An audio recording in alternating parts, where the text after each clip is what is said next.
Hello, hello, hello, hello. Hello, everyone. How is everybody? Everybody good?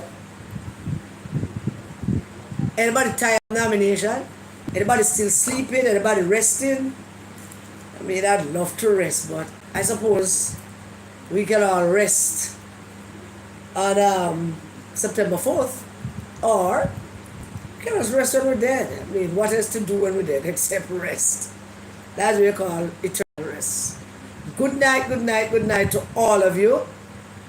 How are you all doing? I suspect that you're all doing fine and everybody is up to scratch and everybody's top of that. And I'm just looking at these pictures that I got about a hour so ago. So the Prime Minister, who is the father of the nation, the Prime Minister who is the big brother of the nation, big brother of all big brothers, uncle of all uncles, father of all fathers. Not think him reach grandfather stage yet, but you know, still that, you know.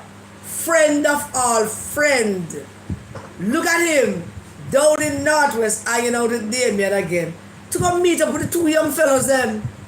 No, seriously. The Prime Minister make we look like we're not try. What a heap of little people friend the Prime Minister have. Whole heap of little people friend. Everywhere the man go, he have a whole heap of little people friend. Little people friend like foolishness. Oh God, are you all hearing me? I just want this thing to hop.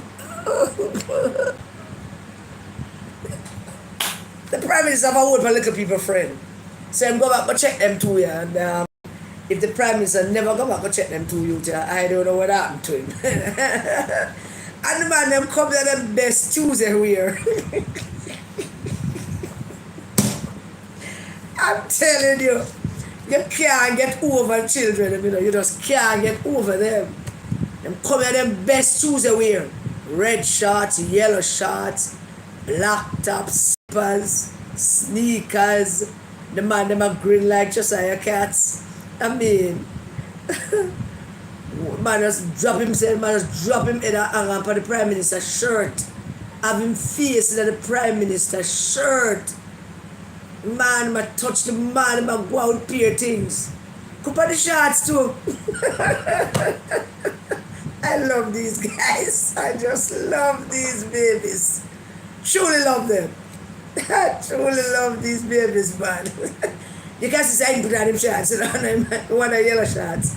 I input on them shots and then mother put on them shots at all. What a cute and sweet fellow. It's the one in the red shots now.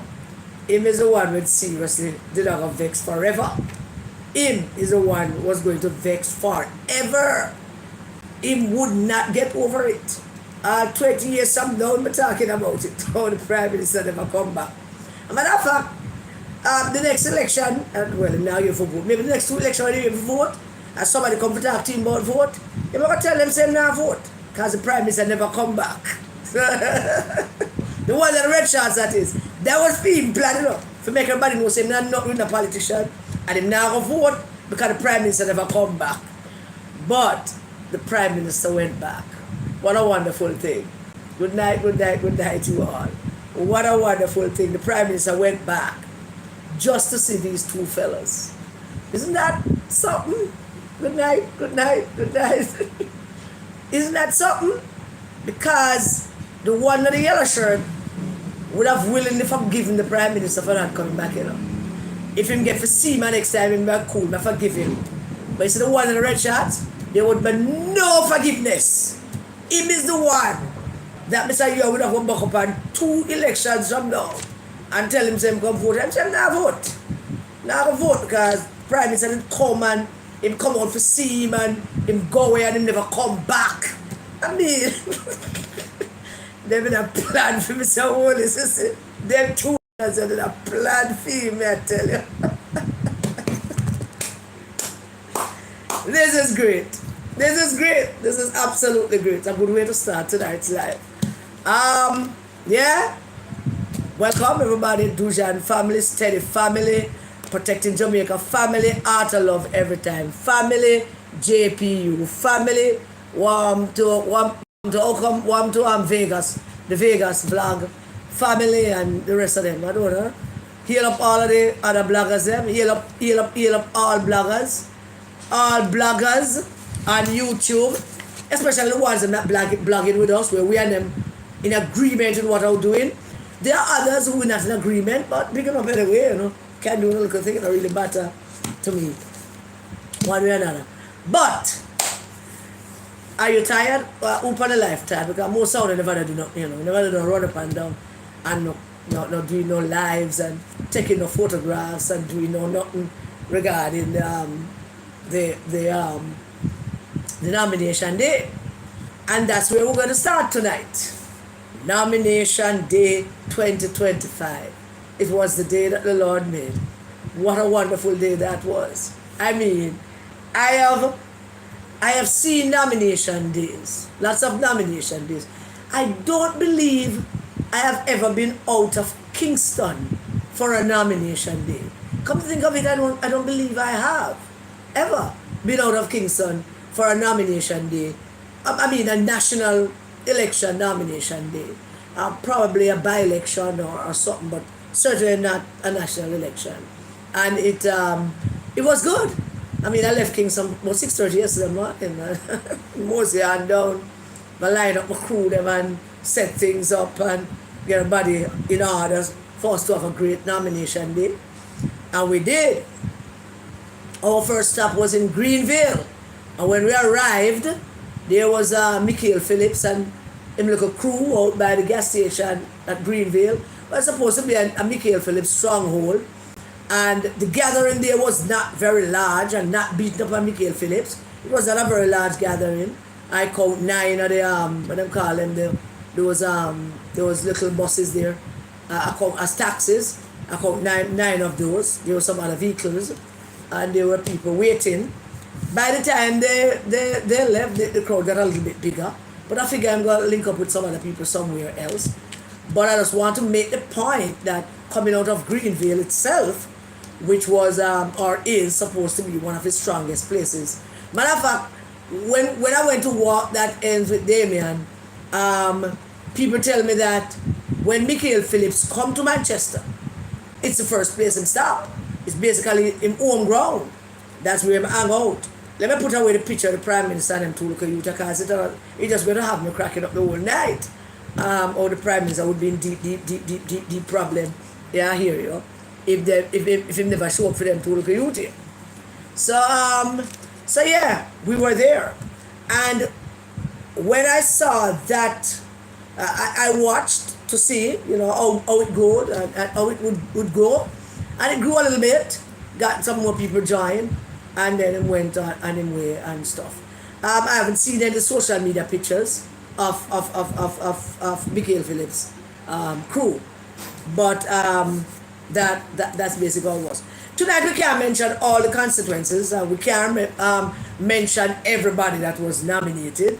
What I want to highlight is just a couple, you know, those that dazzled, those surprised, those that are the underdogs, the newbies, so to speak, the underdogs, the wannabes, those, and how those fear. And if we were surprised, and who was the surprise, or who were the surprise, and what the surprise are about. Well, I'm not surprised about the pedophile down in Eastern Westmoreland with a crew and some little ugly man behind him, counsel and them look vexed, them look like them get the money late. And they never really want to come, the money never enough. Me don't know something about them face and that picture with Leighton Scramble stand up in front of them and them beside him and behind him. Look at all, you know, puffy.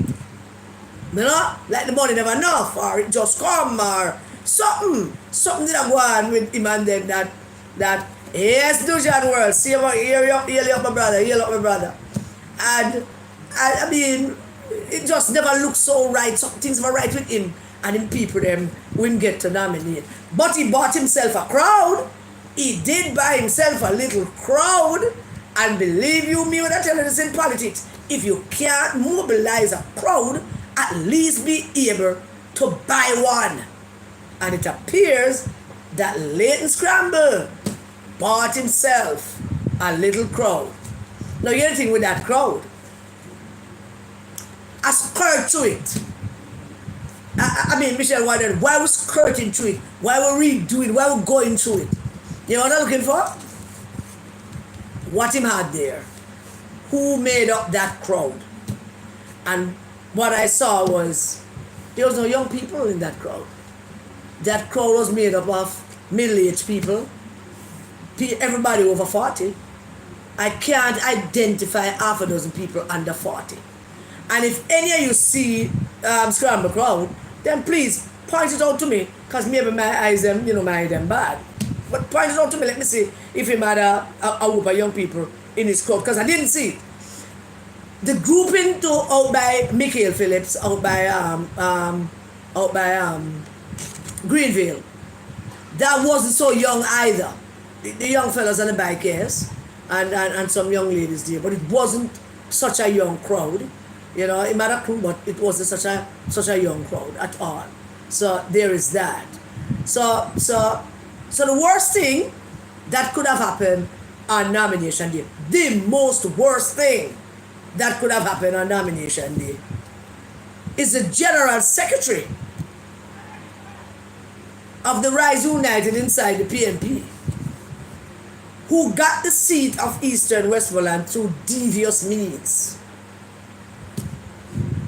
That man, who has not been endorsed by any of his predecessors, who have not been endorsed by PJ, whose seat it is, who has not been endorsed by Luther. I figure Luther want to lick him down because he denied Luther the opportunity to apply for the seat because he wanted it for himself.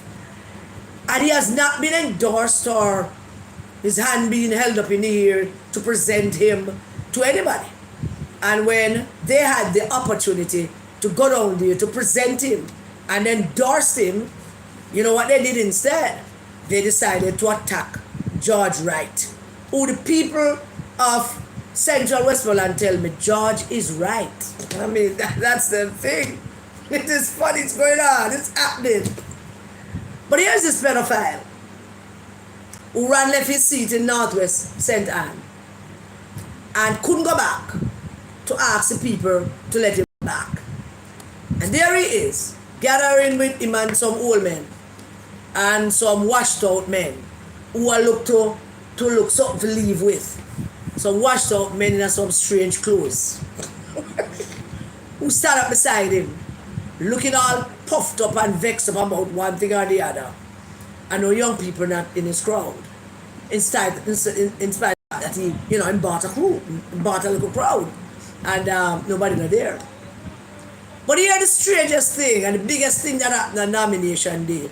It happened to him.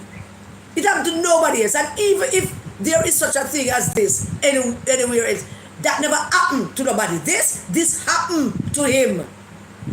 4 other people nominate with him. So it's Iman, so that's 5. It's Iman Danny plus 3 other people nominated with him. 3 other people nominated with him. The General Secretary. The General Secretary of Norman Manley Party, Rise United, pretending to be Norman Manley Party. 3 other people nominated with him, apart from his main opponent from the Jamaica Labour Party. Now, if that's something I don't know what is. That is something, that's big something. Nobody's going to go walk with the General Secretary. No, that's the next big thing. Because so the whole time that after him take Luther's seat, him decided to take Luther's seat without giving Luther a fair shot. He decided to take the seat in Eastern Westmoreland without asking the Westmoreland people how they feel about him coming there. He decided he's taking it and he took it. It's his to take and he took it. The General Secretary. I can't imagine Peter Phillips as General Secretary being nominated and a whole piss pot load of people from everywhere supposed to be in their own constituency, but them are nominated to the General Secretary. And you know, the people can imagine, because all I know we love him up and I hug him up. Who don't know going to back him up? All up on him and back him up. Nobody was standing alone. No man's land. As he should. As he should. I'm just trying for you to wrap your head around that uno PMP people, uno we are singing about blood and fire, which is not a message to any voter, because the voter don't understand what that means. It's just a nice song for dance and make nice. It have no message. So uno we are sing that. None of the could go, but I'm out with him, but all up on him, man. Uno don't want to be seen with him. Don't it? Uno don't want to be seen with him. Don't it? Not at that. At that, don't it? Tell the truth, that, don't it? Nobody don't want to call him a scramble or pedophile or lovers of pedophile. So him alone, up on him own, he'll get nominated down there. Not a soul. First in the history, not a single solitary soul go nominate with him. Can you imagine? Now that is the biggest thing coming out of nomination day. No, that is not true. Well, I know that is not true. Just a big thing. You know what the biggest thing is? It's the same place in Eastern Westmoreland. The Eastern Westmoreland JLP voters and supporters did not know that there were so much labor rights in Eastern Westmoreland. They were shocked out of their wits. They were flummoxed. They were flabbergasted. They couldn't believe it at all. I keep on touching this thing. They couldn't believe that so much labor rights in a Westmoreland. Couldn't believe it. Oh, what do? Touch something wrong now. Oh, cancel. Yeah. They couldn't believe it. That's so much labor rights in a Westmoreland. Somebody who was hanging out with Luther tell me that. Them said to Luther, say, what go on? And Luther said, Jesus, we never knows as much labor right there in Eastern Westmoreland. And Luther banned and going to Westmoreland and running an election in Westmoreland from Wapikil Philip. And he never knows as much labor right there in Westmoreland. So the biggest thing by far on nomination day is the massive amount of labor rights that showed up for Danny Lawrence. Hail, Sir Danny. Hail, sir. Labor rights like ants. And I'm going to explain that to you. I'm going to explain it to you. Because there's a thing. I keep on going to this thing. I don't know why. Because this thing keep doing a little thing. Yeah. There we go. So, Danny Lawrence brought out a whole piece of load of labor rights that they never knew was there. But let me just take the opportunity right here and now and tell you why that is so. Or, in other words, explain to you how that came about. You see, there's this thing, and in both parties it exists. There's this thing, but let me concentrate on 2 or 3 constituencies. 3 constituencies, I'll tell you this. In Northwest Manchester, South Manchester, and Eastern Westmoreland, there have always been a big swath of JLP voters. Huge swath of JLP voters. Always have been. But they have mired themselves in a little box, plant themselves on a little part of the earth, and say to themselves that they live in a PNP constituency, so it don't make no sense them go vote. That's all that has been happening over these past decades. That is all Eastern Westmoreland labor rights them. You know how much labor rights down there I've been talking to for the last year or so, and them promise me when I point out to them areas that they have votes. When you look at the voters list, them get 29, the PNP get 8, or them get 32 and the PNP get 28. And I have to say to them, say, go back in another place there. If it is that close, I'm gonna get more. There are more of you. So there has been this fright, this thing with JLP supporters in constituencies like, well, parishes like Westmoreland. Let's do the whole parish thing. But Eastern Westmoreland in particular, don't forget that Euphemia Williams BPJ parties in 1980. Don't forget that. It was a kind of aberration, but she still beat him. There are ton loads of labor right all over these constituencies. And it is incumbent on every labourite, everyone who talk about in charge of something, and I run up and down with car and pencil and laptop and whatever it is. Look at find them, call them dead. Daddy find them, and daddy find them, you know. And them find daddy. And daddy find them. It's them find daddy. Them hear it. Them hear the bell ring. Them hear Mr. All is all over the place. Making all kind of little friends. All heap of little friends in all 14 parish. But Mr. All, you know, make a man, you know. Because when this done, all of them little friends, they go and gather. They want to gather for ice cream. Gather them Mr. All and bring them to the ice cream shop. All of them from across the country. They want to gather. People of Eastern Westmoreland, the JLP voters, were always there. Una just never think that una need to show up on yourself because of PNP constituency. Yeah, what do you think about that now? Yeah? What do you think about that now? Come on, Danny. Well, Danny boy, we're giving you a hard time and we ask where you're depend and all of that. It look like you're depend, where you depend, Danny. We're not trouble you. Go on, do your thing, Danny. Do your thing, whatever that thing is. Do it. Or if you're not doing nothing, whatever that is, don't do it then. Whatever. Just keep on keeping on. Because that was great. That was the biggest thing of nomination day. Danny Lawrence turnout for nomination day. The Labourites in Eastern Westmoreland came out to show Leighton Scramble that them not depend nothing with him. And for that, they might come out for them Danny, because I feed them Danny. I mean, can we say about that? I feed them Danny. So those are the two big things, but the Danny thing was the biggest thing. The fact that General Secretary PNP couldn't get some PNP people to leave from where they are to come stand up beside him. That is a big thing, you know. Uno we are talking about blood and fire and sing and dance and excitement. How come no never go on blood and fire with him and help him? You know, help him and put up some people beside him for stand up. Uno don't want to be seen with him. I know. I wouldn't want to be seen with him either. So those are the two major things. But there are some consequences that really dazzled us. Totally dazzled us. And it's the new people. It's the underdogs. Not looking at the oldsters and the repeaters. And looking at the new people and the underdog. You know? There's young Mirage over in Central St. Mary, who basically even up in crowd power. Because the crowd we're talking about, you know. And crowd and nomination don't necessarily, you know, win election.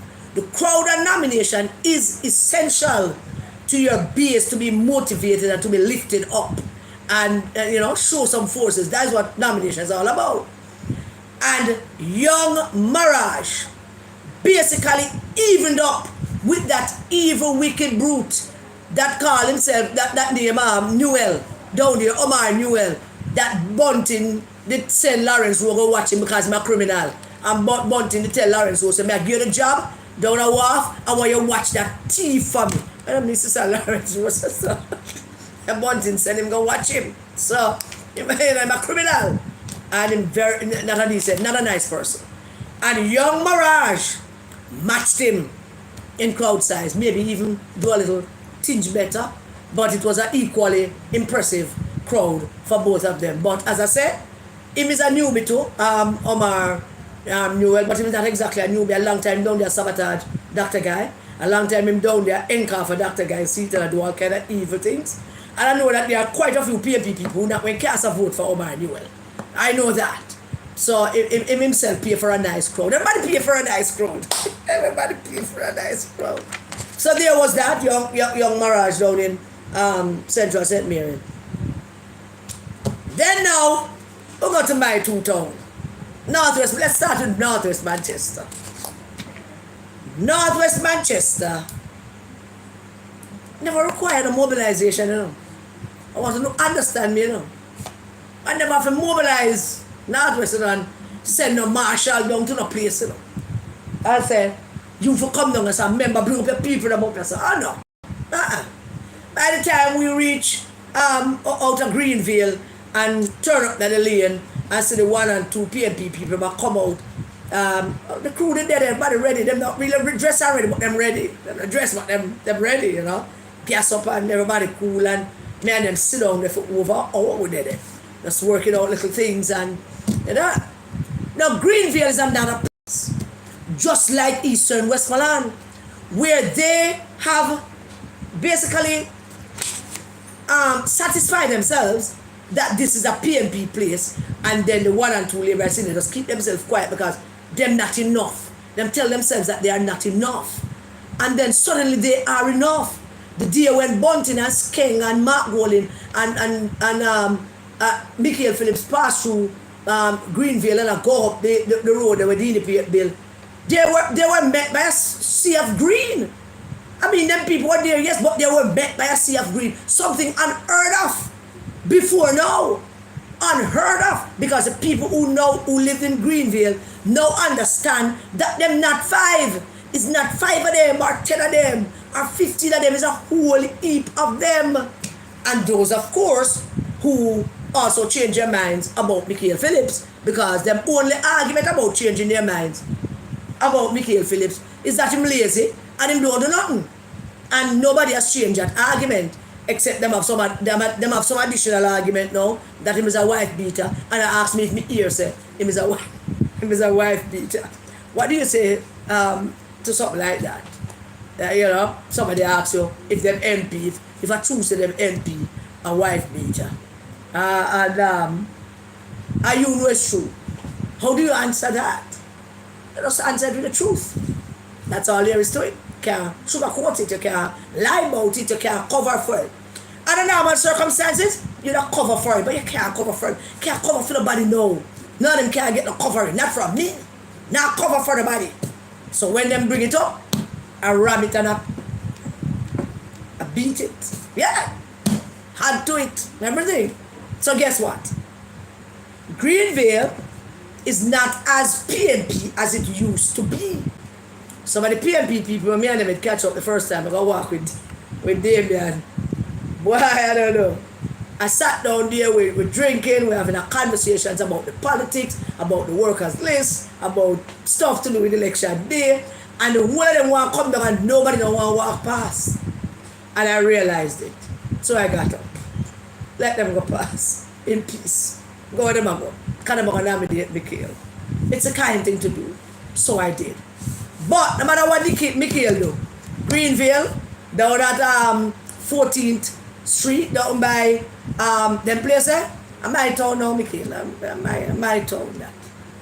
Heal up Greenville people. Heal up Damien and I can't remember the name that's all. I can't remember everybody name, but heal no. Don't watch it.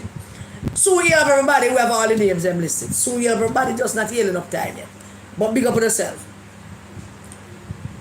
Like Greenville, like Eastern Westmoreland, there are also a piss pot load of JLP people in South Manchester. And boy, oh boy, oh boy. And I'm telling you this, and the campaign manager can back up on this. There was no massive mobilization. No massive targeted mobilization to get people to come to nomination day. There is a mobilization for a specific amount of people to come to nomination. But that took place? No man, nobody could mobilize that. Not a soul could mobilize that. That was divine. That was heaven came down and glory filled our souls. That was a mobilization. That was JLP people finding their voices and their feet and their hands and their heads in South Manchester and get up loud and say, "No Bunting, we don't want no Bunting, no Bunting." And them soon start to some other things about it. I promise you, you have my word on that. And I'm proud of my purpose and I keep my word. I'm going to be saying some other things about it. They came out. Now Bunting crowd, I can't find nothing. Well, somebody showed me a picture, but I don't know if it really is that picture. But from all reports, it was a teeny tiny, teeny bit something. Very tight and teeny. And that that nomination day crowd from Peter Murcutt Bunting explained to me why they had the tours of the one tour of the 4 constituency on that one day where all of them have to go to all of each other. And that explains it. It explained it very simply. Both the Michael Phillips turnout from Greenville, and as I said, it's only Greenville I can speak of. I don't know where the rest of like Mileville and them other places there. I don't know what it looked like. When after Damien nominated and we came back up, and I said, all right, we're going to turn around and go back so we want to see what jesting did look like. And we're going to go to St. Elizabeth. We saw a good crowd of PNP people coming back up. You know, and that looked like a good crowd. That was a Michael Phillips people, but they never look happy. Michelle keep doing pictures and videos. Tell her how they look, sir. They look, and they were wearing them glass. They look happy. I swear to you, we're not making this up. They just never looked happy. You know, so I don't know. So there is that. Down by when we nominate Damien, a woman gave an interview to say that there was a whole lot of people with him. That's the interview she gets. She's a JLP supporter. You know, we have to take that as it is with that, because sometimes the propaganda run wild. But we don't know anything about how look. But it never looked, you don't get the feeling that it was all that for a sitting member of parliament. Doesn't say anything either. It much doesn't negate the fact that he might or might not win. It is not it is not the line. That's not the line we draw to say, well, you win or you lose. You know, what's it with that. But South Manchester turn up the thing pan Peter Bunting, man. I mean South Manchester, turn it up to high volume level. Yeah, alright. You know watch the movie? It's a movie. What a girl wants. That scene where the young lady, when the fellow play the band and the girl come in and she then crank it up and everybody dance until the chandelier drop. That kind of thing. That kind of volume. South Manchester turn up pan Bunting. And I promise you all that he hasn't seen anything yet. Him don't feel no pain yet. But yesterday was a good joking. Joking up. That was it. So there was that. South Manchester, heal up the South Manchester people. Heal up the North Manchester people to God. Jesus. I met a whole host of you who tell me that you can't sleep at night. Whole host of husbands who said their wife are quarreling them about sleeping and wife or husband. I bet you all. Thank you so much for your support. God bless you for your support. Keep watching. It is my absolute pleasure to bring whatever information I can to you. And it was my absolute pleasure to have met some of you. Really, really, truly. So South Manchester and North Manchester, turn up the volume, man. Them turn up the volume to astronomical levels. And nobody is comfortable. Nobody slept comfortable last night. Certainly not Michael and certainly not Bunting. The other thing about the campaign, and I'm now referring to Northwest Manchester, South Manchester, and Central St. Mary, Eastern Westmoreland. The Eastern Westmoreland crowd wasn't that young, neither for Danny nor. Well, Danny had a younger crowd than Scramble. Yeah, man, Danny had a younger crowd than that pedophile, you know, Leighton Scramble. Yes, Danny had a much better younger crowd than him. He never have no young crowd. We don't know what I'm going with him at all. But we all know what I'm going with him, right? The youngest crowd was Damien Young. When you talk about young people, it's like them and make them down there. That is a factory down there and make young people. When I say young people, I don't mean 30, I'm not talking about 21, 22, 23, 24, 19, 18. All of those that he has trained and got them trained and got jobs for some, and some still in training. They all turned up looking beautiful and wonderful. Big up on a nice clean self. Young people of Northwest Manchester, all of you that showed up for Damien Young, big up on yourself. We are proud of you. Proud of you. I can't proud no more. I don't know what to do with myself. We are proud of you. We talk about nice and clean and pretty and them well put together. Canton Jacko. The young people showed up for Damian Young. It was an amazing thing to witness. And then there was a little old fogies and keep getting them away. I have to tell them to move them grey beard out of the way. I see the young people. Big up on themselves still. So Damian Young had the youngest crowd, and the second youngest crowd, I am sorry to say I am not biased, but the second youngest crowd was indeed Ian Ives, without a doubt. And him have more young woman than, I don't know if anybody have any right to have them vote for young women there in our campaign. When I go to walk with Ian, it's a whole host of young women that walk around, you know, with book and pencil, them serious, you know. Ever write down everything, never talk to everybody, never ask all kind of questions. That take them in, you know. The young women them that travels with walk up and down with Ian. Right up into the old hours at night when we up there, people them have no bush. They might write down under something, they might move at the light for write down something, you know. As the candidate move to them one here, one so them can write it down. Them dedicated. And I said it before, that yes, the PNP base is motivated by the Blood and Fire song, but that's all that is. Motivation by a song that doesn't say much, except march and Blood and Fire. No message to it. The GLP people, oh, them past motivation says, them determined. Them so determined that them did not take the crap from the body and them did not war with the body. And that is also a good thing, but strange, but good thing. You know, young people, the young people of South Manchester, the young people of Northwest Manchester, big up on yourself, really big up on yourself. When I look at Rhoda's crowd over in, when we were going up, we don't know where we're going around one circle. I would see a whole host of people that come from one end, whole heap of them, and them look like a crowd. So we hailed them up, and boy, all arms and bikes went into overdrive. It was fun. It was a great day. Really good fun. To see people at the body now beat at the body now war with the body. Because as I said, when we going up back with Damien, there was some PNP people coming up back, the body now fight with the body. Not a soul now quarrel with the body. It's under doors and look war with people, and him just might get it, because him don't know where man. Him really don't know what him playing with. You know, but I'm going to set him straight tonight, I promise you. And so yeah, there was that.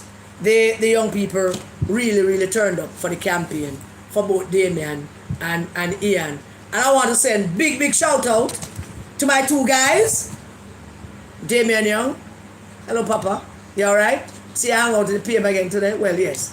You call and sure enough, yeah, get the sure enough. I hang out to the PM. And the two young fellas, yeah. See you tomorrow. And then Ian. What may I tell you?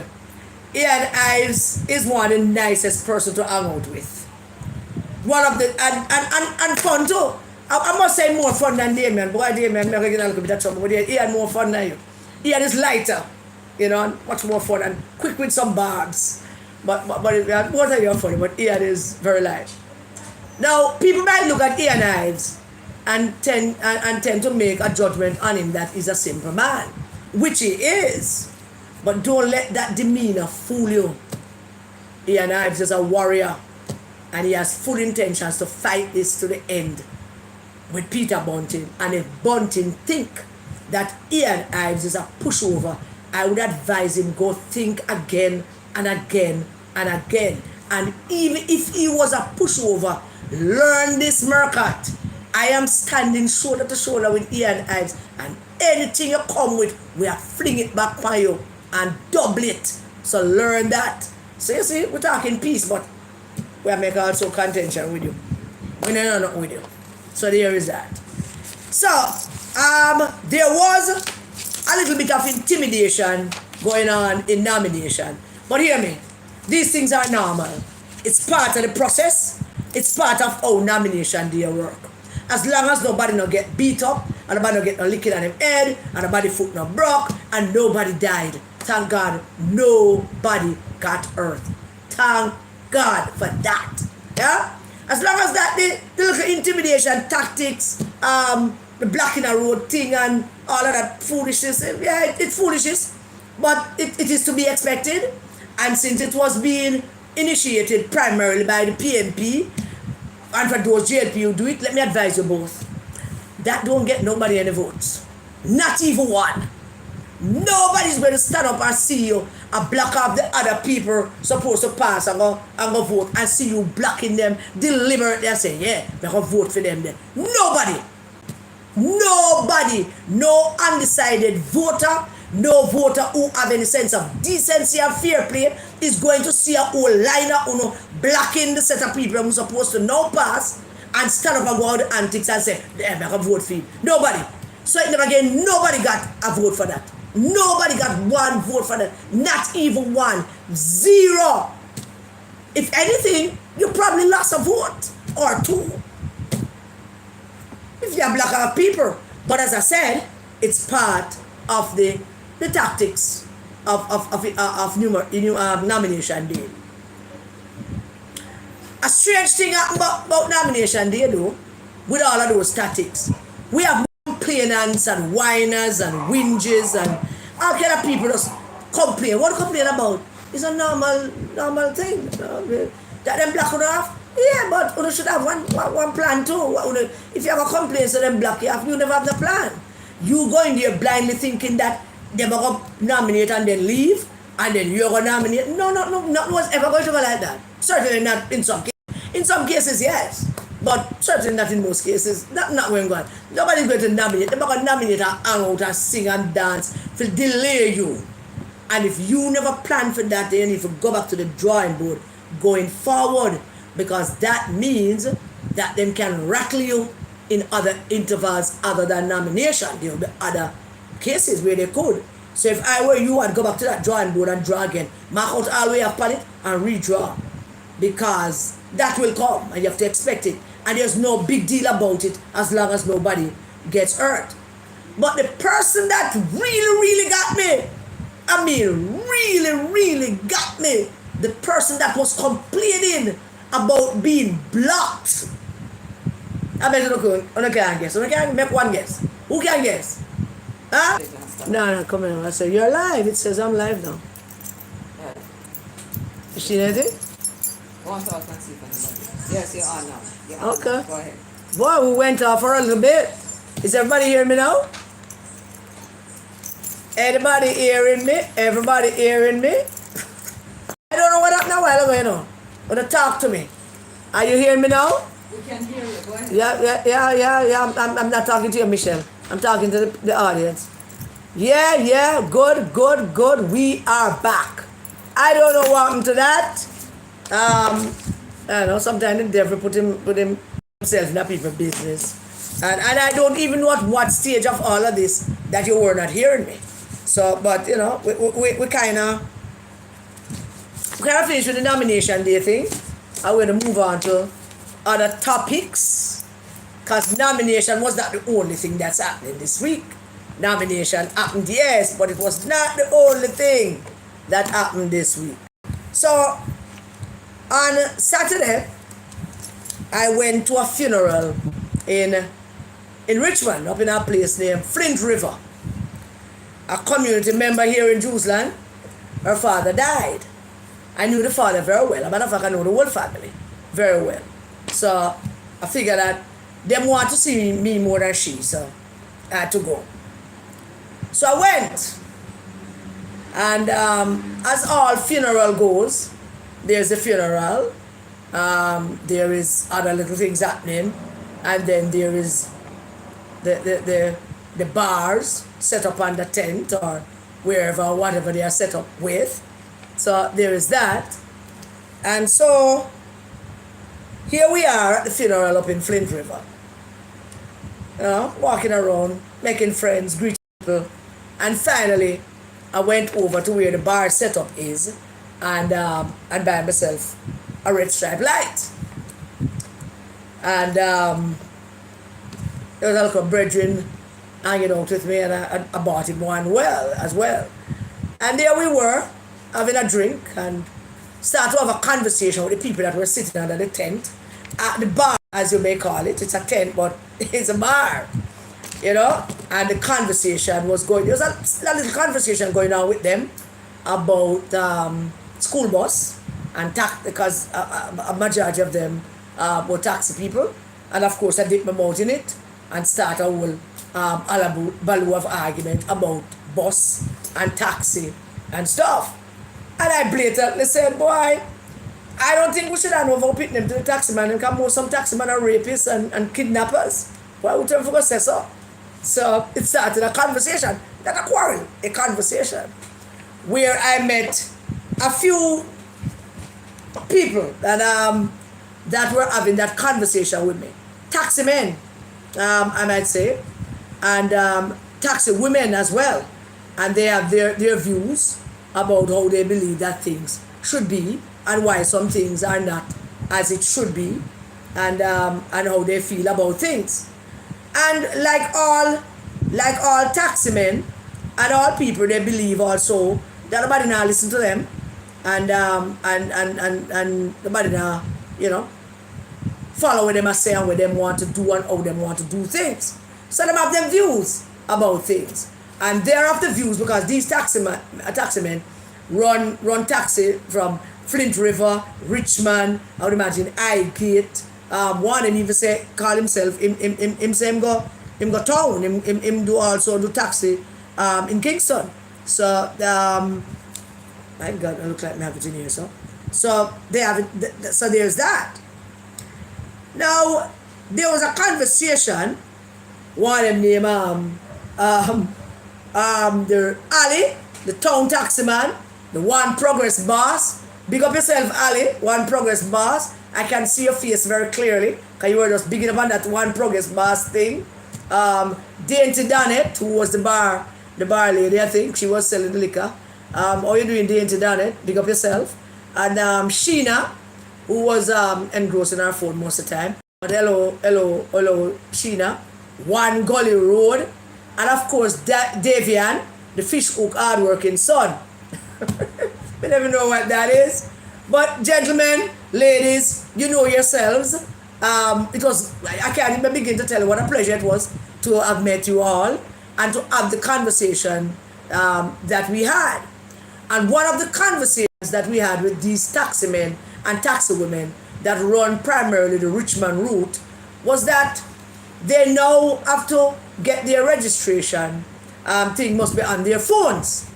And I'm kind of upset about that the registration thing must be on the phone. And it bothering them because of a number of reasons, but primarily because most time them don't have phone service. And here is where it got tricky with me and them, because they're of the view that they would want to be able to go into the tax office, go buy them thing and not get it on their phone. Because getting it on the phone is difficult for them because one is line them have, and two, them even when them have service and data, them can't seem to access service and data. And guess what? You guess it. They want to blame the government for that. So of course a conversation ensued. We have to tell the gentleman that no. Yes, government made the decision to make you have to do this, to have your papers on your phone, because it's a modern decision with modern technology and all the rest, and they figure it would help you. Government tends to make decisions without consulting people in the industry that they are making decisions about. So yes, it's a universal feeling that you would want to have the taximan have him in papers and documents on his phone. But there's no consideration given as to whether him own a phone and what if him phone lost, and what if him phone drop in the water, what if him phone mash up, and yes, what if him do have the data and him do have the information and do have no access to internet in order to provide that information to the police. So they do have a valid point about that. But gentlemen and ladies, as I said to you and all of that, the government is trying to make life easier for you by doing this. You are now saying that it's not easier for you. At least the taxi men and women in Richmond that run that route, Richmond and Highgate and Port Maria, and some of you come to town and some of you go to Anata Bay. And yeah, that is an issue for you. But there are no other places in the country that I check with since Saturday to find out if they have a problem with that issue. So I hope you understand what I'm saying to you, Davian and Danet and Ali. I hope you understand what I'm saying. I checked with some other places. I checked with Negril. I checked with Mandeville. Mandeville was the first place. Manchester was the first place I asked around with all of that. But nobody seemed to have that issue. So, as I said to you on Saturday, your issue is not that the government is saying that you should have your documents on the phone. Your issue is that sometimes you might not have service. And you have phone because you have crappy service. So you have crappy phone. Because you have line phone. We don't need to go get digital phone and get proper service on the phone. And sometimes we're not going to have that either, gentlemen. We're not going to get that all the time, as I told you all. And we had a long discussion about it. That yes, the government made these decisions. And government make decisions within the best interest of the people. They do. It might not seem that way to you. And I'm not talking about just this particular government, any government.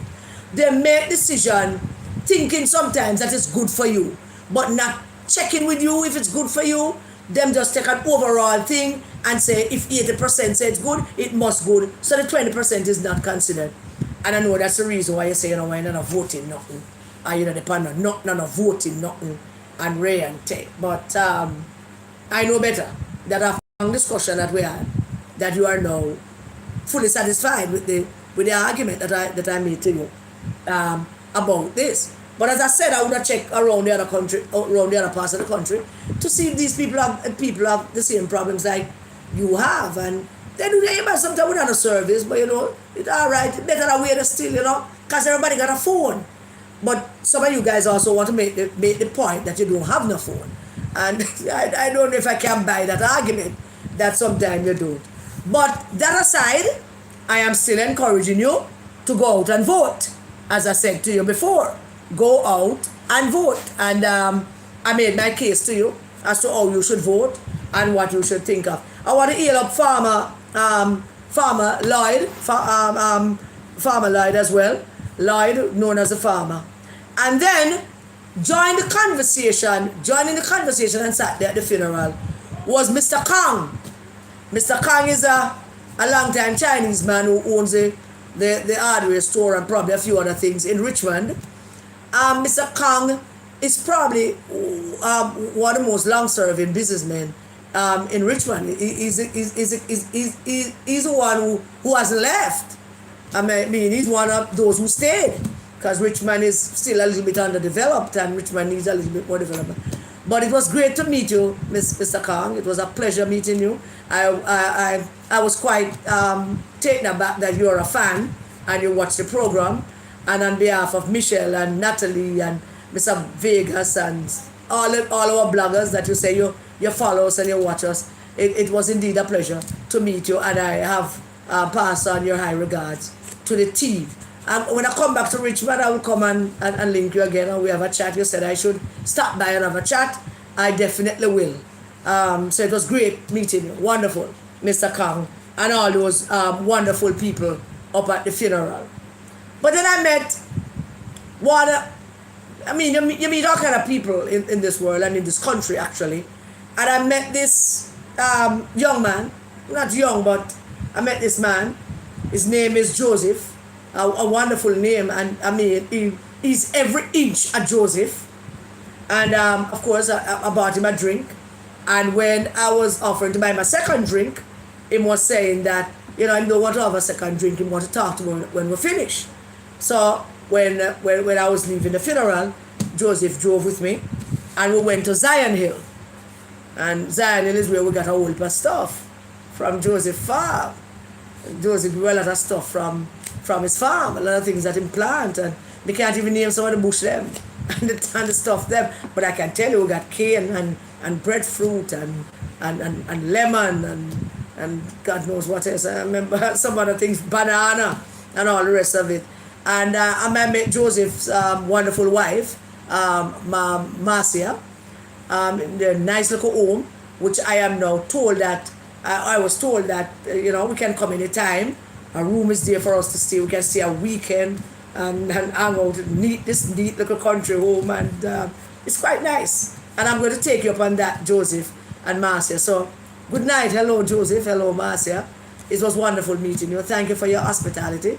so kind and gracious to us. We appreciate it very, very much. I'll see you soon. The breadfruit was really, really great. I can tell you that. The roast breadfruit was wonderful. And the people in my yard, them rush the cane and all of that. So, So great meeting you, Joseph. God bless you both.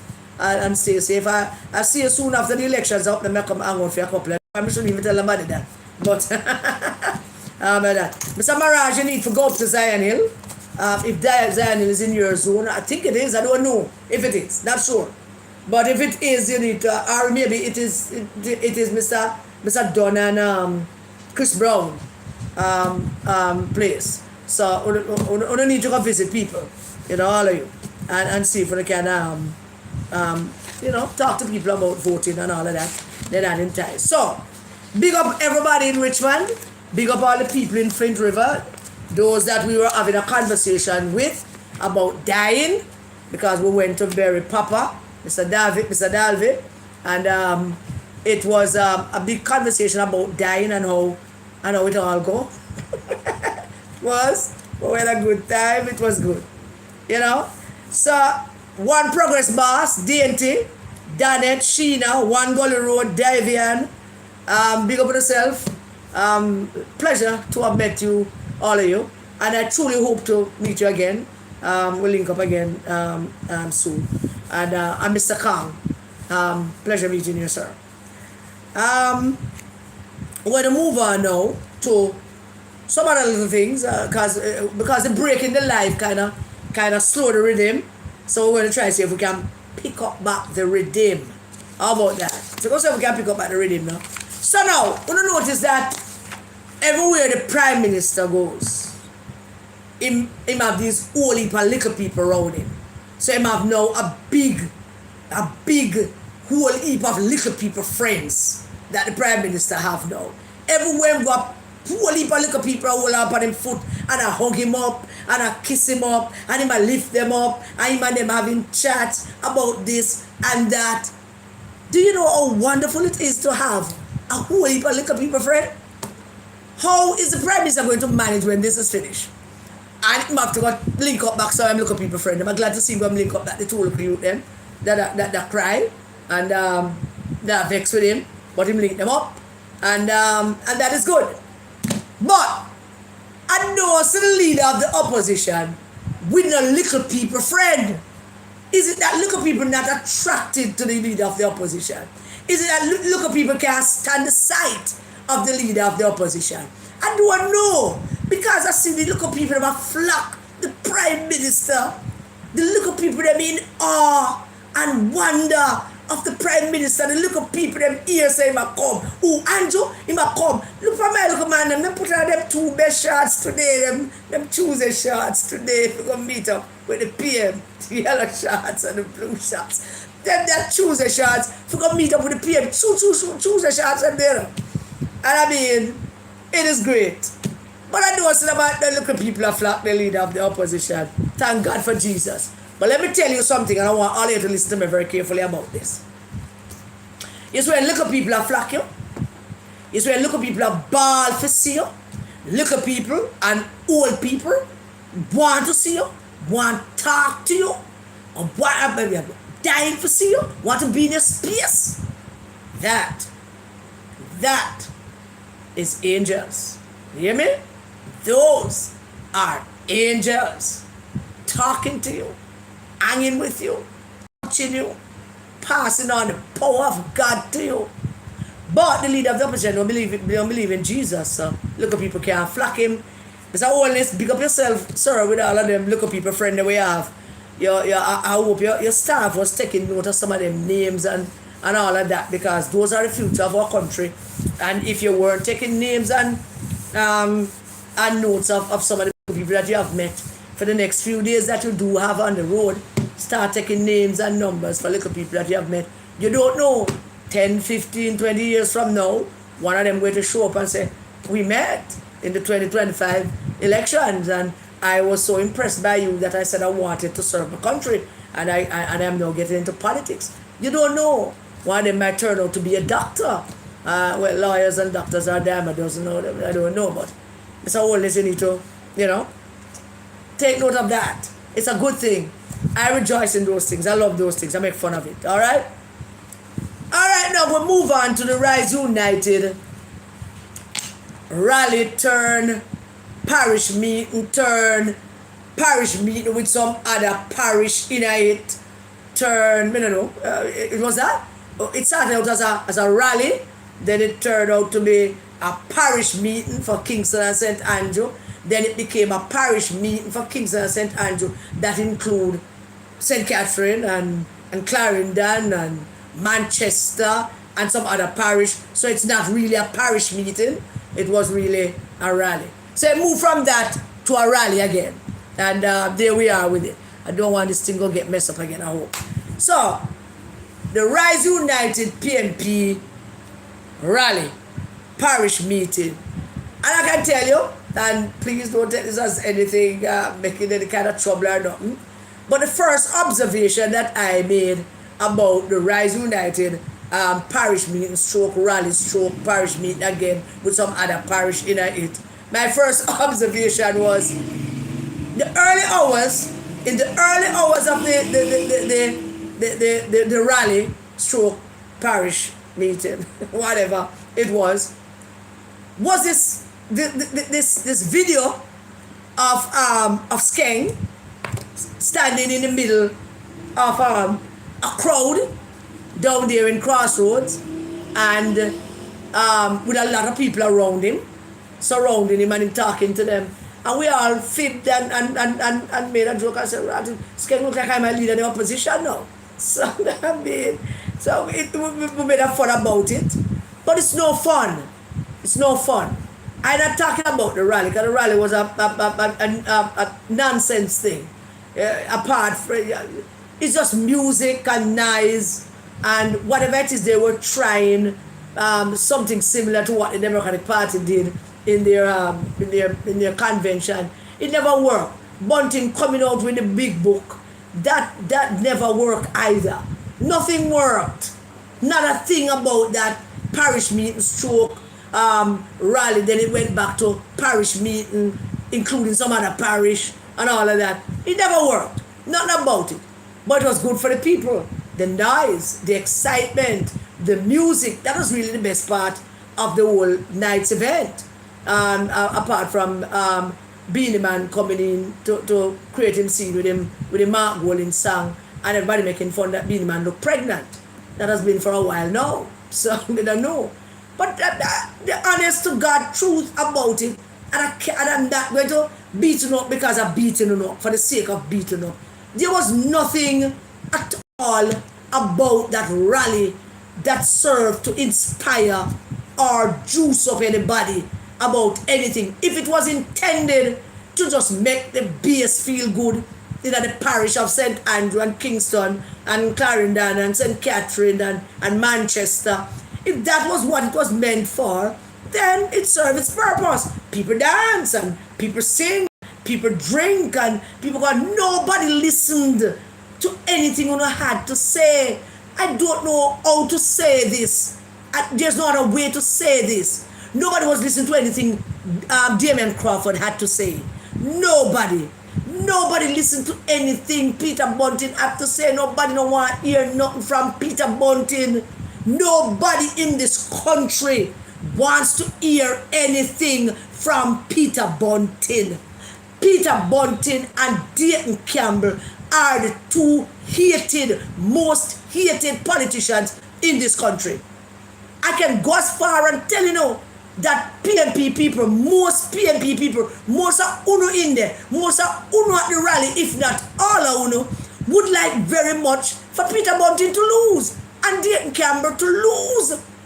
The two political divide in Jamaica all come together right here, so in the middle, and agree on one thing. And that one thing is Peter Bunting and Dayton Campbell should not be back in our parliament.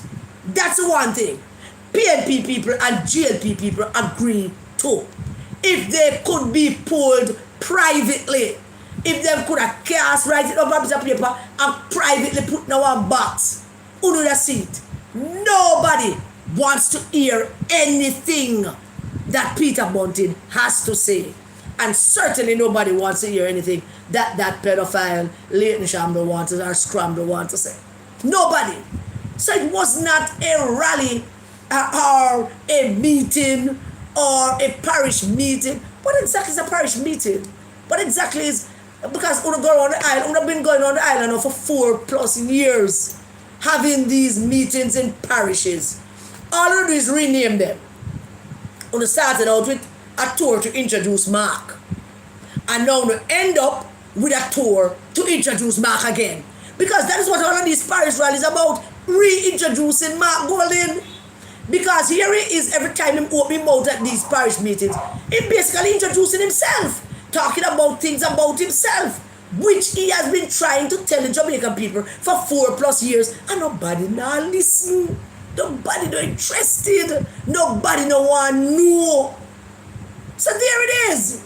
It was a damn waste of space and time. And if you had any kind of substance that you were going to share with us, ignorant people, on the Sunday that you were scheduled for, Mr. Oldest took the steam out of all of that, and that balloon burst and deflated, and this trying to spin and come back just never work. Just never work. I asked people, PNP people, what did you get from it? What exactly did you get from it? Because I asked jail people what they got from Mr. Oldest's thing the Sunday. That wasn't hard. But this wasn't even a trial.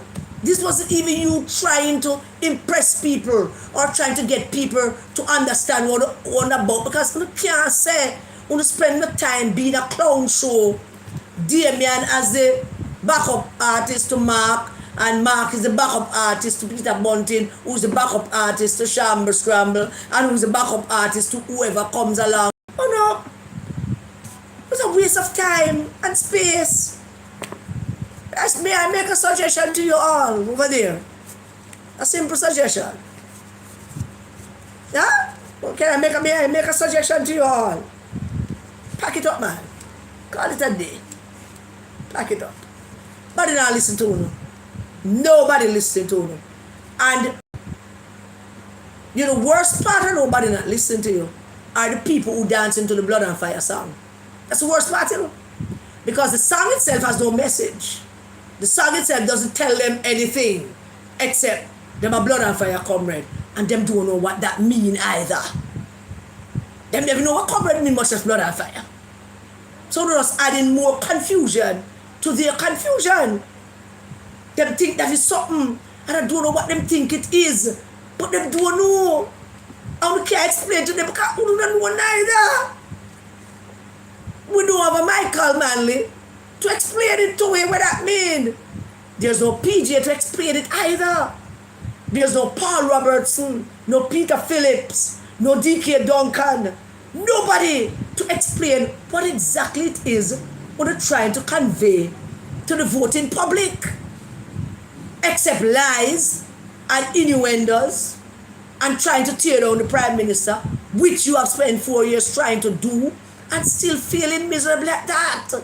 Because if you can't tear down your political opponent in 1 year, what makes you think year 5 is going to be that time when you get to do it? People tune out from you now because what you're saying, they have no interest in it. People's interest is now primarily on Mr. Wallace. I kid you not. Everywhere around the country, people want to hear what I say. People here say, I come to them community. All heap of little people are run and look for him all over the place. I want to go some places, some little people that look for me. But time I go somewhere, I have some little people, but I mean, no one little people that look for me. But little people used to look for me one time. I'm envious. The Prime Minister of some little people that look for him. I mean, it's a big thing. That's the biggest thing in the politics right now. Mr. Oldest over little people them. Yeah. The biggest thing that 6, 7, 8, 9, 10, 11, 12-year-olds. And them I look for him. 14-year-old, 15-year-old, I look for him to what? I mean, like that. Uno a dance, Blood and Fire. Yeah? And all that kind of nonsense. So no, And the thing in Crossroad wasn't a hit, it was a miss. It was a big miss. It missed. Big time. It missed. Never connect at all. Nobody knew what it was about. Nobody knew what it was about. Nobody that talk about nothing want to say. Because nobody don't want to say. Then, and we all feel now that Skeng is the opposition leader, which might be a better choice, come to think of it. Then, there was the Rise United Manifesto. And once again, you have to help me because a basic school bago. I don't get it. I don't know who you're talking to. It appears to me that you're talking to yourself. Every picture coming out of that manifesto launch is saying, bored, me don't know me I do ya. Why am I here? This sounds stupid. Where am I say? Where she I say? Want to sleep you know? Want go. That's all we saw on the faces and all the pictures from that launch. Every face read that. Every face read that. Nobody was showing any interest in it because there's nothing to be interested in. And you did the most elaborate lie and take Jamaican people for idiot. Jamaica love. Finally, Jamaica shows up into something that you're doing. Finally, after 4+ years, the word Jamaica shows up in something. And the word love shows up in something. At this time, after you spent 4+ years trying to tear down this country, try to destroy this country, you have the gall to come out here with something marked Jamaica love because we can sell it to the idiot them won't have in a crossroad and dance blood and fire. Because them don't know what that means. Them don't care either. Them have no interest in it. You organize Jamaican people who feeling angst about something that they should have gotten that they didn't get, or something that somebody should have done for them that was not done. And you use the opportunity to build on their frustration and whatever it is that is griping them, and encourage them to stage protests on foreign soil against this country that you know telling people you want to lead. You organize them in Miami. You give them money for buy patty and Pepsi. You organize them in New York. You organize them in Washington, D.C.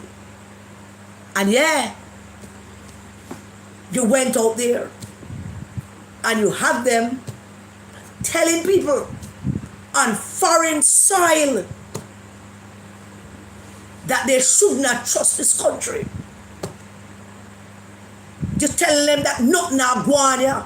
You tell them that everything down here packed down. You tell them that we don't live nowhere. Our red stripe beer done, we can't grow no more ganja. Nobody now hang out at the beach and smoke weed and drink red stripe anymore. You go down there in front of our borrowers, our lenders, not our borrowers, our lenders, our economic partners, our international associations. You went down there on foreign soil and you organized Jamaicans and you convinced Jamaicans to stand up on those soil and to say our country is bad. You did that. You had them out there talking about all the things that is bad, which was a lie. A damn blatant outright lie. But you organize them. You juice them up, you give them money, and you tell them, go down there, go shame us in front of the world. And God only could have helped us. Only God could have helped us if Jamaica was not outstead with those people. Only God could have helped us. Having foreign leaders question the integrity of the leader of the country. Not here, you know. Because people free for demonstrate and protest in Jamaica, you know. But you couldn't organize one here. Not a soul that join you. But you thought the one here would not be effective. You want something that would damage Jamaica. Jamaica love? Really? You wanted something that would damage the country. Make us look stupid with our international partners. Poke holes in our alliances. Cause problems with our lenders. Create all kind of mystique and mistrust with those that we have partnership with. And now, 2 years plus later, you're talking about Jamaica love. Do you know what love means? Let's look it up. Let's find out what love means. I don't know what love means. I create my own meaning of love. But I know this. I know that if you love something or you love someone, you would not do anything to hurt them. That much I know. And yet, as human beings, we sometimes, love is an intense feeling of deep affection. Love is a great interest and pleasure in something. A deep affection for something or for someone. Deep, intense feeling of deep affection. What kind of intense feeling of deep affection does Mark Golding have for Jamaica? Explain that to me. Say you live here. Tell lies, say you're born here. All them lies, them expect Mr. Wallace to call you a liar upon the next debate, you know. They expect Mr. Wallace to call you a liar upon the next debate. Because you lie about simple things that are so easily disprovable. You lie. You're there. Grown man, never had a Jamaican passport in your entire life. You had a Jamaican passport, which you are a British passport, forgive me. Never held a Jamaican passport in your life. Never. You continuously renewed your British passport every 10 years that you have lived here. And we know you live here. We know you're not born here, but we know you live here. And then, in 2004, you renewed the passport. Your British passport. Still don't have a Jamaican passport. A big old white man like you, who say you have your money and you're a big lawyer, and I walk around talk about your and you don't have a Jamaican passport. 40-year-old man, never held a Jamaican passport, traveled extensively with a British passport. And you renewed it in 2004. And in 2007, you became a senator in our party. 3 years into that passport. And you never thought to get a Jamaican passport when you became a senator. And you had the British passport in 2011 PNP came back to power in 2012. You became a minister of government. Still have 2 years left in that British passport. Still never own a Jamaican passport. But now you become a minister. In order to get a diplomatic passport, you now need the Jamaican passport. So at that time, you will get one. Jamaica love. Jamaica love. Jamaica convenience. So you got that passport for you to get your diplomatic visa in, so you can walk around diplomat, Tapanaris. And then in 2014, while still a minister, in 2014, 10 years after you renewed your British passport and still never owned a Jamaican passport, you renewed your British passport while a sitting minister of government. Jamaica love my ass. What Jamaica you love? Which Jamaica? Not a one here. Must Jamaica not a Queens. Not this one. Not this little rock here, sir. You renewed your British passport while still a government minister in our parliament. Oh yeah. And when your prime minister at the time talk about the matter, you never thought it prudent to mention it, to check it out, to do the right thing. You love Jamaica. You have never loved Jamaica, Mark Golding. You don't even know what that means. You don't know what it means to love Jamaica. You have no idea how to love Jamaica. Very few people know how to love Jamaica.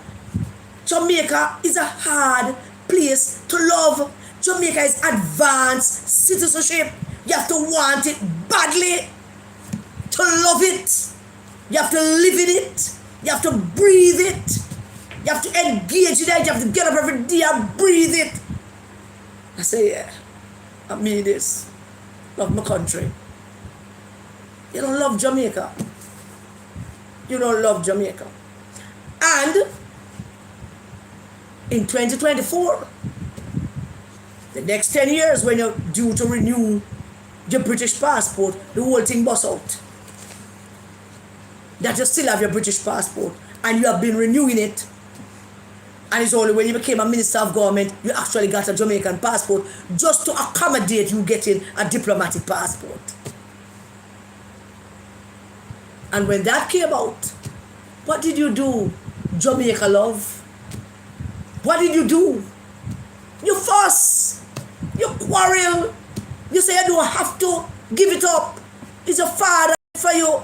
It's your father, and it's my father, and I am my father's son, and he's my father, and I am his son.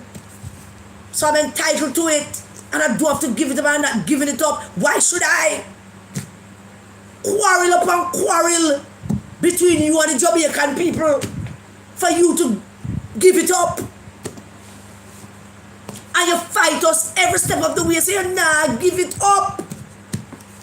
And we don't believe that you have given it up. We have no evidence that you have given up. Jamaica love. A white man without a Jamaican passport, like a Tony Spalding constituency, a post of himself, say by the MP down there. What Jamaica do you love?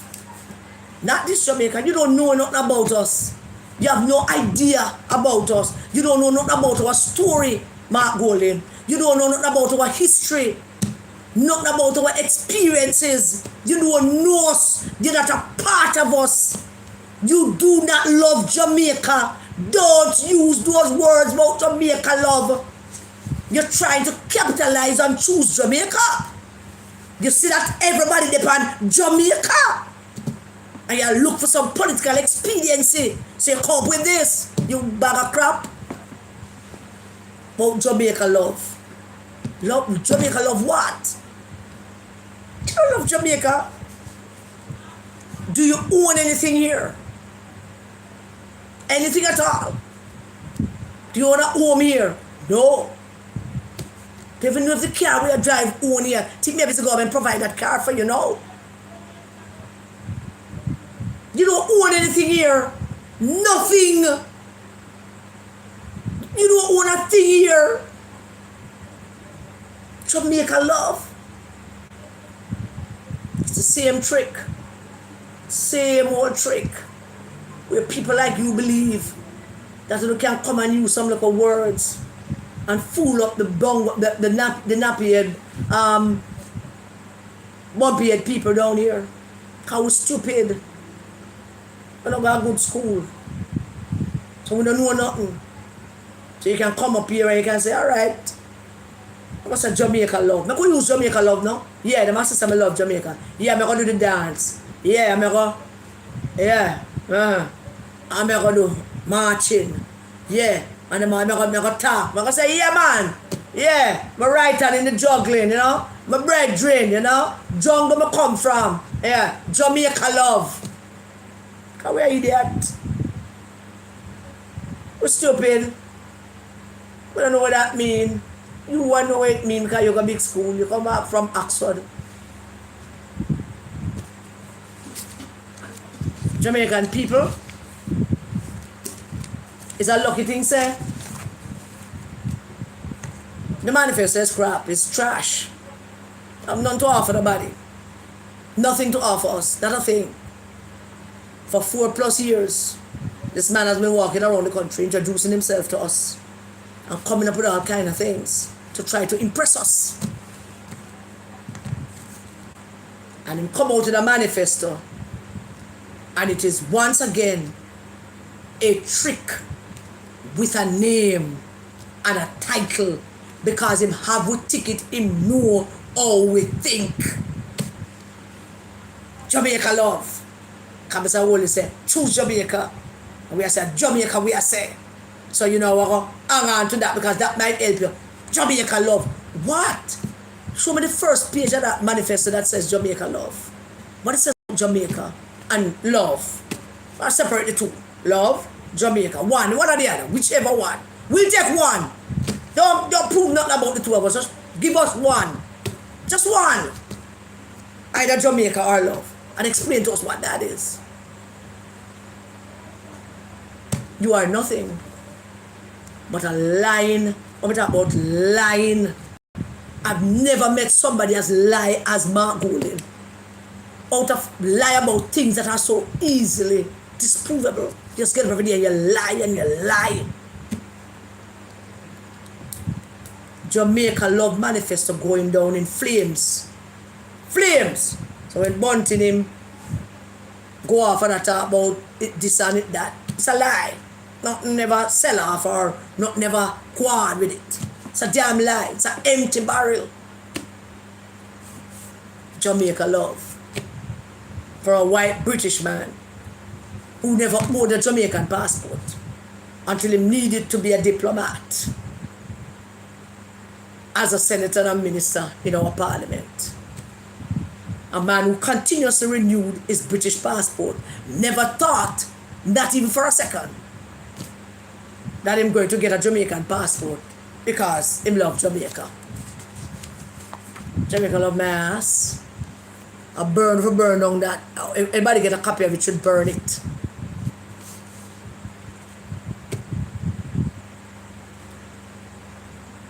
So they went on a tour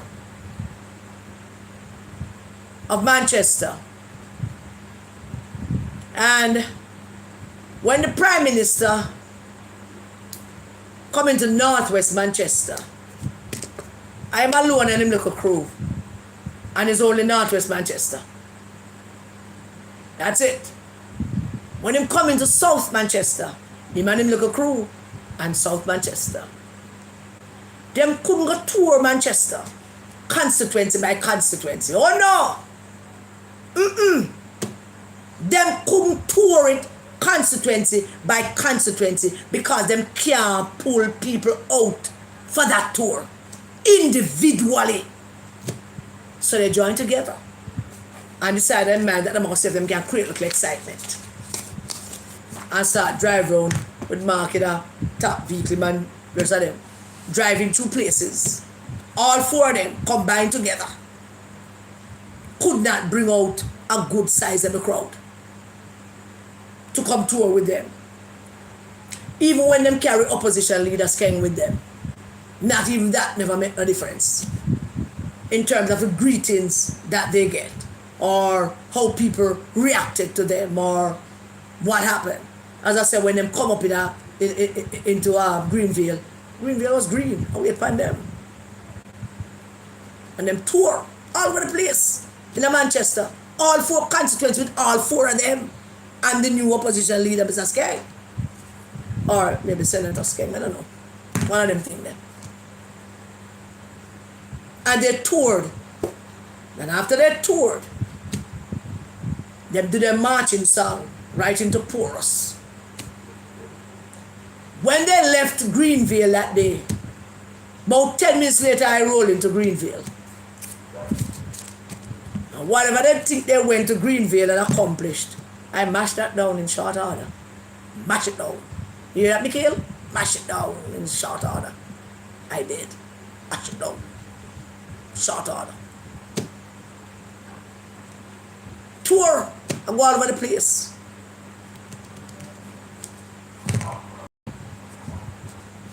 And then they went into Porus.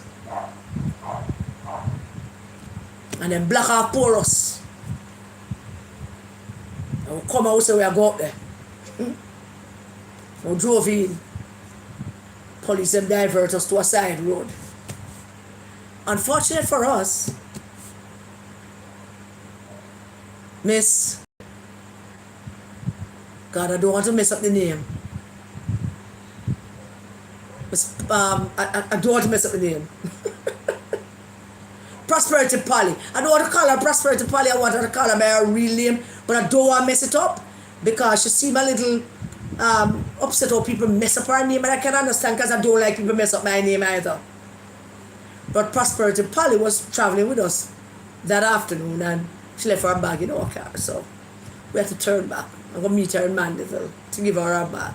So after that, the vibes that broke out, but I want to go up in a Porus. But we didn't go up in a Porus, and the police diverted us.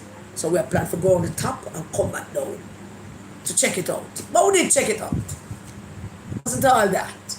It was a good crowd, but it wasn't all that. It's still just the marching on to progress. Blood and fire song. Not messaging, not at all. But we listen to the speeches. I listened to the speeches. I was more interested in Bunting's speech because him acted like a man with him tail on fire. Him a run towards something, but him don't know what. Peter Murcutt Bunting is him in a hurry. Him running towards something, and him running so fast and so hard that him now look where I go. And things happening in his brain. Something not right about him in his brain space. Him not remembering stuff. I don't think him remembering stuff, really. Talking about what things. Talking about schools where him build, that him never build. Talking about schools where PMP build, but him build. Talking about things where him never really do. I had made a note of some of those things, you know. Doesn't know where the note there. Chatting a whole heap of garbage in his 18+ minute speech in Porus. But let's not talk about what him said. Let me just sum it up for you. His entire 18-minute speech was not a speech to the people of South Manchester. Absolutely nothing about it was talking to the people of South Manchester. It was a speech of him being party leader or prime minister. That was the 18-minute speech. Talking about all kind of fictional things. Charlie in the Chocolate Factory and Dorothy can't find home in Wizard of Oz and she wander around in the red shoes and she know where home is, she just don't know if to get there. I'm that. Going out with all kind of antics within that 18 minutes. And then he projected again. As usual, him say what he want to say, what he needs to say, what is him. Talking about him. And that is what he does. Whenever Emma chat some kind of foolishness. He build school and never build. Build things when never build. I give speech like him a prime minister. Behaving as if he's in charge of something, which he's not. Never mention nothing about that. But then him say, alright, the crowd not responding to him at all. Nobody responding to him. Which world we live in? Is that echo chamber so small that we can't tell? All people come for is the blood and fire song and the noise and the music and the excitement. Everything what I say, going to one is coming to the next. But worst of all, they might have listened to one and two people, which they did, based on watching the whole thing again. But Bunting, whatever it is he was saying, nobody had any interest. So we reach a point where I'm saying, all right, that is old news or that is history. So let us not talk about it. I know that nobody was interested. So we could not talk about it. So let us move on. Pleading and begging. Not now go on for him. And so I mean a little tizic about them consequences that he want to take over. But that Ian Ives is denying him. He can't manage it. Things bad with him. And that was our first couple of days down in Manchester. The resistance tour. The resistance down in Manchester. We have taken root in Manchester. We have. I've taken up residence in Manchester. Got offers of plenty places to sleep. I don't pick one yet. Plenty places. And so I went down to Manchester last Thursday. And so we're going to walk with Ian. And we're going looking nice and pretty and ready for the walk and do a talk to people and go on with peer things. Now when I went to Newport, the very first time that I went to Newport, and we identified the building that campaign manager said we to open an office there, and we identified the building. I went to Newport. Newport is a dilapidated little place. Sorry, Newport, but you are a dilapidated little place. The people are not dilapidated. The place is just dilapidated. But there's this beautiful building. And the owner painted the building in orange and yellow. Mr. Ives rent the entire front section of the building and spread it off in green. Nice color green. It's one of the better shades of green. Place where everybody can pass and see. There's a picture of him and Mr. Holness. And the place looking nice there, so. About a week or so after the office opened, Mr. Bunting decided, say, he's going to open one office on the same building. Because that is what, of course, that's what he does. That is what he is. A scoundrel, a piece of shit, a little short ass, non-entity who believe him is something. And he never rent the office. He rent the toilet in the basement of the building. When you go around to the side of the building, the little place that he rented is about, I'm trying to find something here, sorry. Is about, yes, there we go. You still with me? Everybody still with me? You hearing me? All right. I think there, everybody hearing me still? Tell me, because sometimes this thing go on. All right. And in the side, say, if I go rent one little cubby hole, the place is no more construction, but they're no bigger than 7 by 8, 7 by 9 at best. 10 if you want to be generous. Empty building, look up here, you have a bend down and look good for see the place. And he did it because him think him can intimidate Ian Ives. But he made one mistake about that. He never factored me into the thing. Never factored me in at all. I was unimportant in his thinking. So I rent that little office, not go down there except one young lady with a desk, writing, looking at a voters list, and you don't know what she's doing. He must know, or she must know what she's doing. Now disparage her, now quarrel with her. It's a job. So she down there. Having rented that little 7 by 8, 7 by 9 place, he proceeded to orange off the whole of that back section where he's at. Nothing wrong with that. That's the section where he's at. We don't have nothing around there. We no business around there. Him can get for look, him and Bryce can get, him can stay over there and look on Bryce at the bar and whatever them do around there. Fine. There's a next section of the building which could be regarded as a kind of front section too, because it's on the main thoroughway, but our side is on the main, is mostly main thoroughway. And then, in his attempt to interrogate my candidate, my friend Ian Ives, he decided that he not wear orange up that side only. He might come round to the neutral section that nobody has any office on, neither us nor him, and him orange it up. No quarrel or fight with that either. None.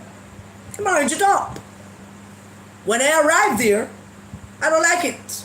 And if I don't like it, I'm going to do something about it.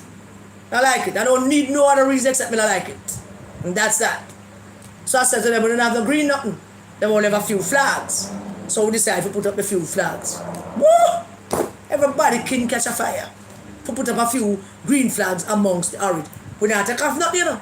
I don't support taking off people things, you know. Nobody should take off anything. Just add to it. Add. Make it look pretty. All over the country everywhere look pretty. Green up top, orange at bottom, orange at top, green at bottom, all the posts.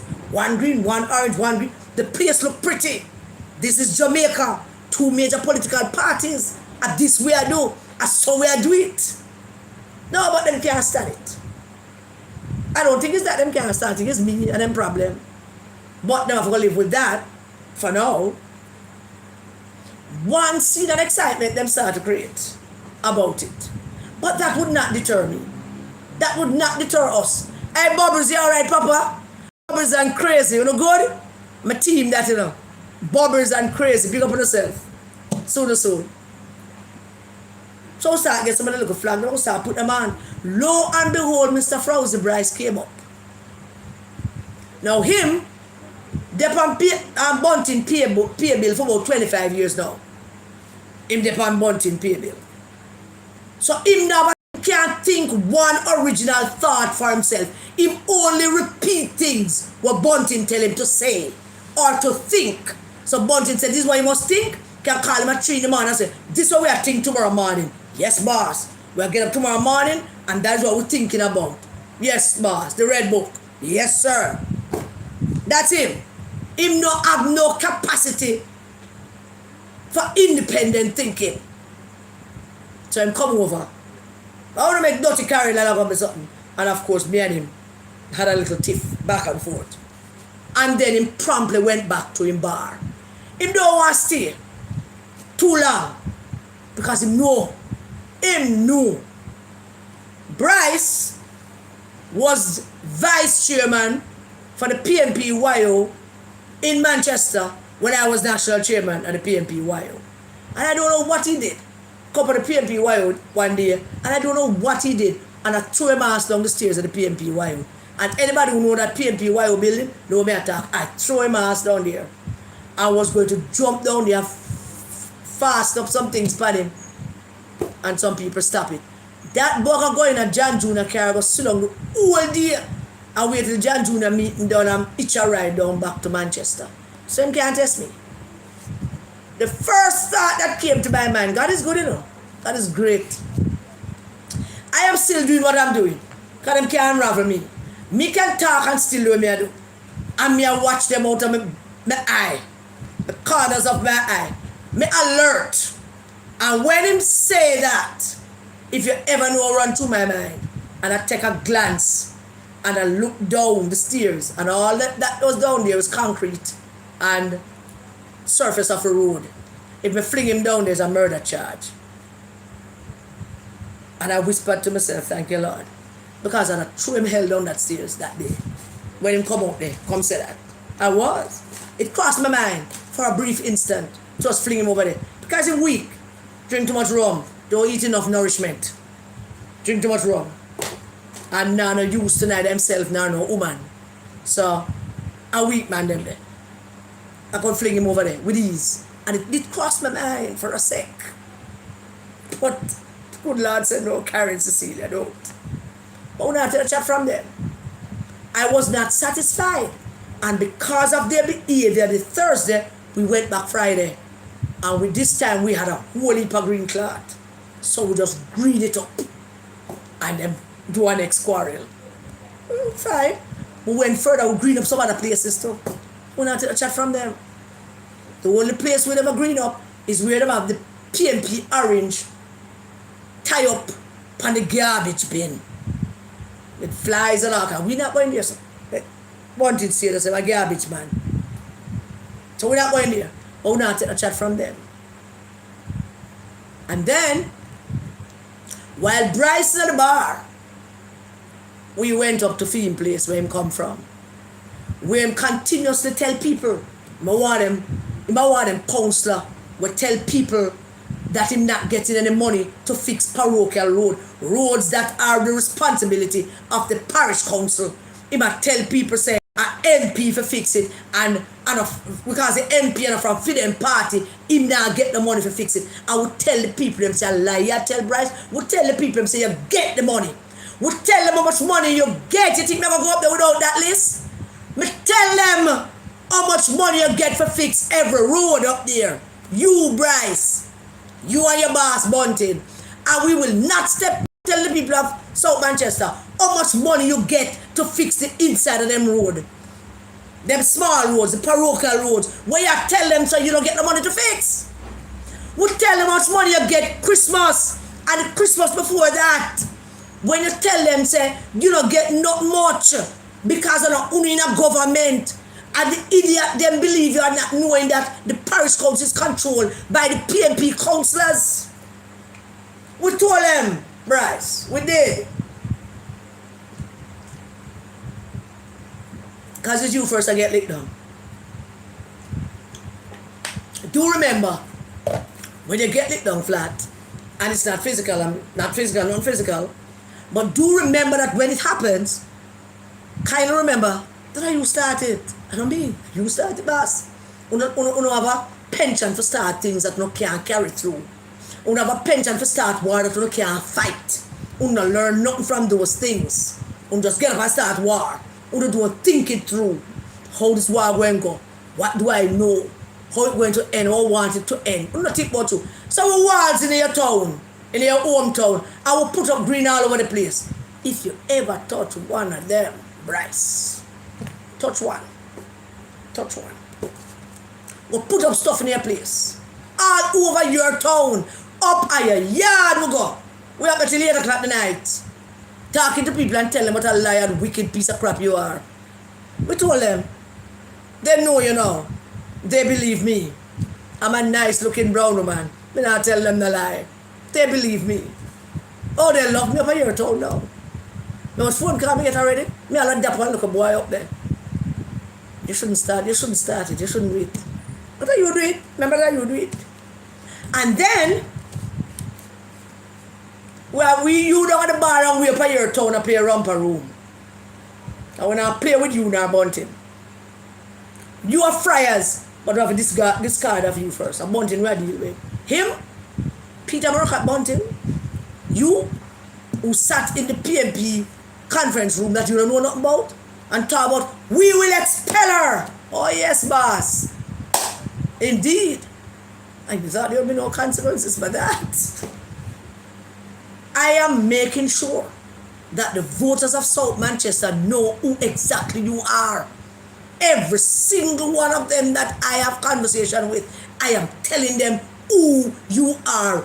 Every sordid, nasty detail about you, little short ass man. And yes, you are a cheap whore. Yeah. And when we tell people about uno deeds and what uno do, PMP people, you know, and the liberate me to talk to. PMP people me talk to, man. That's my speciality. There are those who are yes and die-hearted and will die-hearted, but there's a great majority who listens and wants to know. Depends how you talk to them and how you approach them. I'm telling them everything about you. Every single sordid detail about you and what you and Mark Golding and Leighton Scramble pedophile did. Everything. And they are interested in it. I'm a great storyteller, you know. I mean, I have to tell a lie, Pauno. That's the greatest part about it, you know. I mean, I have to tell no lie, Pauno. All I have to do is tell the truth about you know, and what you did, and what you say, and what you are. Because the voters have a right to know that you left central Manchester and left $60 million over there in the middle of COVID when poor people needed that money and you left it there and then vote you out and you run coming over to South Manchester and look refuge. We are make sure tell the people that they should not give a refuge. And yes, I throw up a whoop a stone. Every picture I see for you, I throw a stone on it, Bunting. Every picture I throw a stone. Make sure my eyes now look. Make sure my Ghana head him Ghana head. I fling up stone for you. Pan them the picture there. All of them. Every one of them have stone mark and stone lick in your head. In your face all over. Everywhere you get liquid stone. Everywhere I see a picture of you. Fling stone for you. Now pop it down. But I fling stone for you. And I'm going to tell the people them. Everybody that will listen. One by one. That's all. That's how we operate. One by one. That's all. One by one. So if I walk until 8 o'clock and I get 15 people to talk to, oh please. But to tell them who you are. But to tell them what you did. Tell them what you are. And the people who defending you in Newport, then they might not say it at the moment, but after we done and them cause and we attack, them sit down and them listen. Make a circle around the square and watch them. Them attack to them one another. Them attack to them one another. After the whole thing died down, just go make a circle around the square and go pick up one more what's up name? Now look what's there, the next one. When I already paid for the day before, so I still have money there. So I'm gonna get the next one. Them attack among themselves about the things that I said. The things that I told them that them were listening to even when them are cussed off for going away hard. Them are discussed among themselves though. And I wonder what that is. And I check it out. They will know who you are, Peter Murdoch Bunting. They will. We have a responsibility to this country to tell them there isn't a single solitary soul, even PMP people, who said I'm going to vote. Not even them know why you're there. You don't know the man you come for you for, you know. Chanu, but don't like the brother there, you know. We have it. It's not hard, you know. It's not hard to convince people about who you are, you know. It's like them knew without knowing your deeds. Every Jamaican in this country, PMP and JLP, every one of them is rooting for you and Dayton Campbell to lose. Nobody don't want to know in a King Charles III Parliament. Who is the worst of the worst? Them don't want to know there. Nobody. Big PMP woman. place named Ellen Street or Ellen, whatever it is. Yeah, me know about him. I don't like that man. I never ever like that man. Dude, what thing about you? I like my man. He's a short man. He's a short man. He has something about him. He look how weird. Mr. Devious? Yes. Them know about it. Them know about you. So, my job is easy. To tell them who you are. And why they should not vote for you. And why they should vote for Ian Ives. Because he's the most decent guy in this. And them deserve a good member of parliament.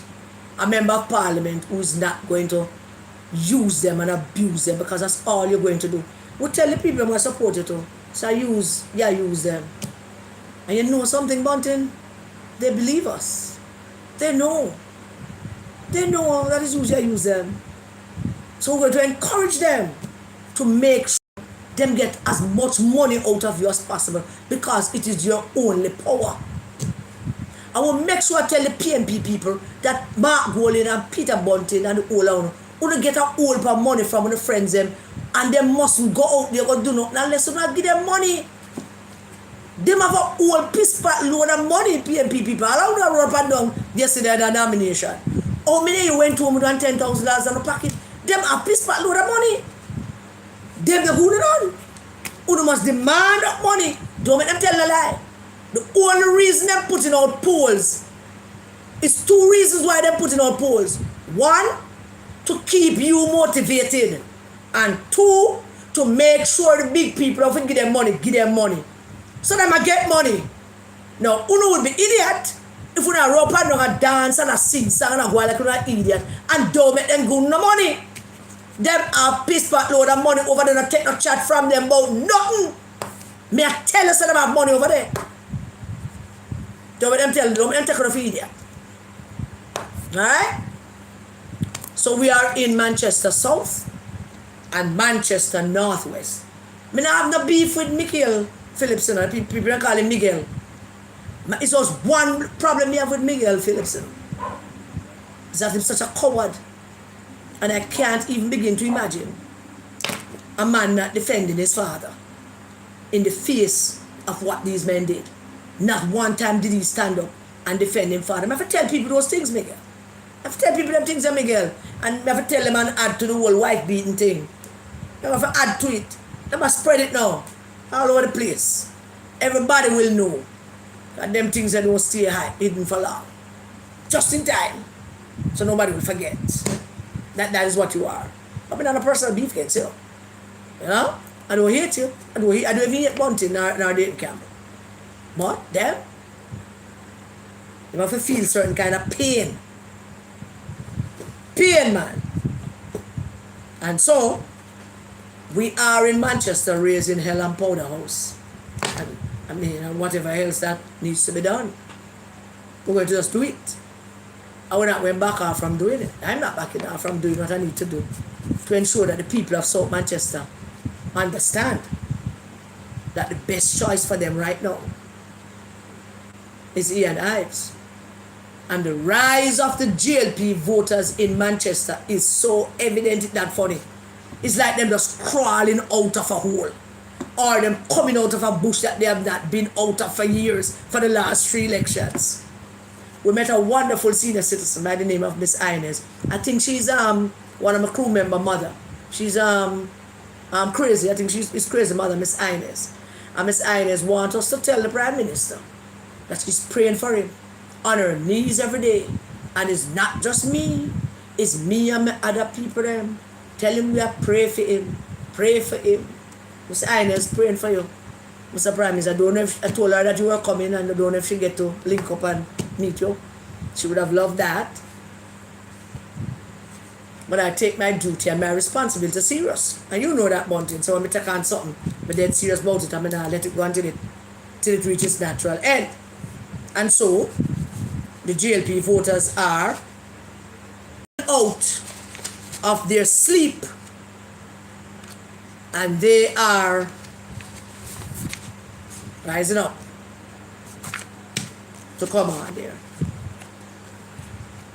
Now I want to say something to my GLP friends. because we're working together. And I always want to repeat it to you. The nomination was great. Everybody had a good time. It was wonderful. Never rained. Sun was hot most of the time. Our AC broke down to the car, so, you know, we didn't struggle with that. But at the end of the day, the end of it all, is the ballots in the boxes. And you now have the blueprint for that. You now know that your people exist. And it's up to you to go find them. It's so easy then you go find them. With a little bit of push, you go find them. With a little bit of push, them find him. They are finding Mr. Ives. Mr. Ives is finding them. Mr. Ives' team is finding them, and they are finding the team. They are seeking out the team. They exist. That notion that is a PMP consequence and PMP always a win and you don't have nobody. It's not true. You do. Because you're too lazy and you bought into that idea that you don't have nobody and you can't win. So now is the time for you to go get it and go do it and put those ballots in the boxes. Because at the end of the day, that is all that counts. Now I see Dr. Dawes doing some little antics. And Dr. Dawes, I'm going to link up Dr. Dawes here for me. You want a man where trying to do things that you have no idea about. It's the worst thing about people like you, you know. You watch war movie, you watch cowboy movie, you watch gangster movie and mafia movie. You want them guy where them just, you know, very quickly because you have no idea about what you're doing, you have no idea about what you're involved in. So nobody no one trust you with nothing. You want them guy. And you can lead people to come block the path of the Prime Minister in the hopes that the Prime Minister will call the police and the soldier and make them shoot you. I don't, is that a strategy? You have to help me here. Because I've been trained by the best. But that never included night and that made them look fool and them the people that never fool. So tell me, was that a strategy? Block the road with some PNP people and make the Prime Minister call the police force to shoot them? That was a strategy. For a man where everybody big up as a big doctor, Dr. Alfred Dawes. Huh? That was a strategy? But then you, me, and them want to talk to you, Dr. Dawes. And the PNP people, them will go out there with you. The whole on the face is readily available to everybody to see. It's not easy, it's hard to find on our own. Just hear me out. But then I promote no war, certainly not me. Because we can't fight war here right now. A different war we fight. That war we can fight. Can't do no shooting and no beating up here right now. Except if me have to beat up Bryce, I will. Beat him up. But nobody else can get a beat up. The whole on the face, readily available. Can identify all out. Easy to know where all out live. And when Dr. Dawes gone up to him yard up in Tapanaris place, gated community or whatever, you still like a Portmore, like a yard somewhere, which part of the live. After Una and him go Black Road for the Prime Minister. And believe that you're not cute. And we don't have that all together. And go back on the yard and grit in the teeth. We should thank the lucky stars that we're not doing that anymore. But we should also pray while you thank your lucky stars that nobody not promoting that anymore. But you should also pray that some people will take it upon themselves and say they're going to exact some revenge for the Prime Minister. Because I don't know if you're stupid or what. That's going to make Dr. Dawes and lead UNO to come out a road to come block the path of the leader of the country. Are you stupid or what? Truly? Yeah, we go out there. Yeah, man. Here, everybody get $2,000. When not slick again, get $2,000 and come and then cut. That's sad, no. We don't do these things anymore for our own new kind of PMP. We don't know PMP really. Because most people PMP that was that's not right, and take the $2,000 or the $3,000 and cut, turn up and then cut quietly. Leave him one out there. You want to show up with him. And then him a go film yard safe and sound. And you know your yard with your kids. And somebody come there look for you.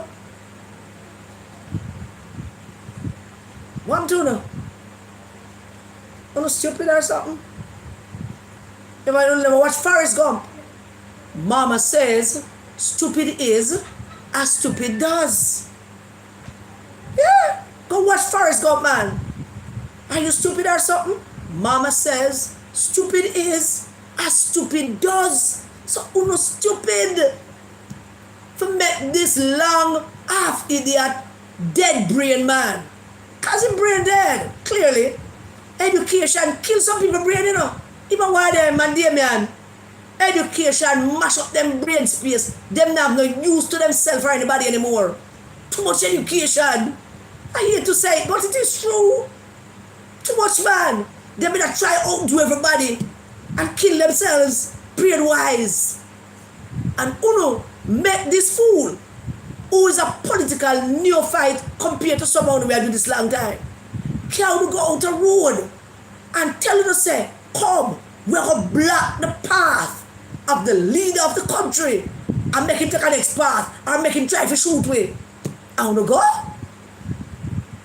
Get our money and go. And do a thing to the self. That is dangerous. That's dangerous, man. But nobody now wow nobody. Nobody now go look for no for shoot, you know. But then again, we don't know. Somebody might feel vexed about it. Somebody might love the Prime Minister and feel vexed about it. We don't watch movie all the time. A man just feel vexed about something. Do come look for 1 or 2 hours for face the damn thing. What's wrong with it, no? What is wrong with it, no?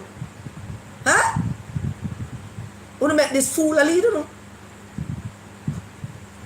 It's the only chance we're going to get. Nobody now come look for them. Nobody will come look for them. But no business with you, no? But they ignore them. But the only time it will happen. Want to try it again? Try that. It's an election, you know. This is the most consequential election of our lifetime, you know. This is an election. And if you put yourself in harm's way, harm will reach you. And you are putting yourself in harm's way for no good reason. Why are you doing that to the children, and the parents, and the family? Why? For $2,000, for $3,000? Or just the hype? Just the hype?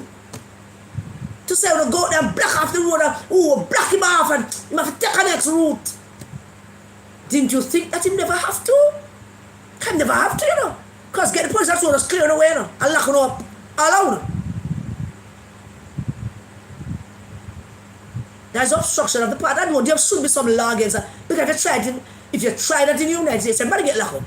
Or Canada. Or Britain. Everybody get locked up. You can't organize and block the path of the leader of the land. No matter how you feel about it. It's not right. But no way, don't do it anyway. But I am absolutely certain I'm not going to do that crap again. Right? Really, don't it? No, do it again. I'm sure they're not going to do it again. Dr. Dawes want to block the path of it, but make him alone go. Make him alone go. But if you decide to go, you know, tell him that he must leave the burial money on the yard. You can't going around the country seeking confrontation and don't expect that one day it's just going to come up on you. Mark Gold is the one who started it. We'll get wicked pan them because them now going to let go power so easy, so we're going to get wicked pan them. This is it. This is get wicked pan them. And then Miranda, if a war, we'll get wicked pan them. If a war, switch in a ditch. Me have my man there. And now follow up Dr. Dawes, who live in him, splendacious wherever him live, safe and sound. And now follow up behind him like an idiot. That's what I'm telling you. If I wasn't, I wouldn't do that again. Now that is just friendly warning from me to you. I have something final to say to you all tonight. I visited with my mother last Friday at the Dovecut Memorial Park. I visited with my mother. I went to Angel's estate to see somebody who now lives in Angel Estate but votes in Northwest Manchester. And when I left out there, I went to see my mother. And I sat down with her for a little bit. And we talked. To tell you what that was about. Liz Cheney was a United States Congresswoman. She served 3 terms in Congress. She was elected in 2017 to 2023. So that's 3 terms. The seat that she served in from Wyoming, where she was born, where her parents and grandparents are from, was her father's seat. Her father is Dick Cheney. Before he was vice president to George W. Bush, Dick Cheney was also I think he worked with Nixon, and he worked with Gerald Ford, and he was also Secretary of Defense. Now that seat was his from 1979 till 1989. 5 terms he served as a congressman from Wyoming in that seat that his daughter inherited. Now, while Liz Cheney was a member of Congress, she was also among the top 5 leaders in the Republican Party in Congress. She was like number 3 in the leadership rank in the House of Congress for the GOP. During her tenure, when Donald Trump was president the first time, she voted 90-something% with everything that he put forward. Everything. She never wavered. Always support his policies and his positions and whatever the Congress. Because it's our party. He was the party leader at the time, and them in the Congress, and them supposed to back up in policies. So that she did, as a good party person should. So even though she had problems with him, she supported his policies and supported everything he did. Liz Cheney is my moral compass right now. When I saw what she did, it really had an impact on me. Really, really did had an impact on me. So while she supported and voted for Trump in every respect, then came January 6th. And when that happened, Liz Cheney decided that she can't side with him. Not for this. Not for the country. Not for the bastion of democracy that the Congress and Washington, D.C. itself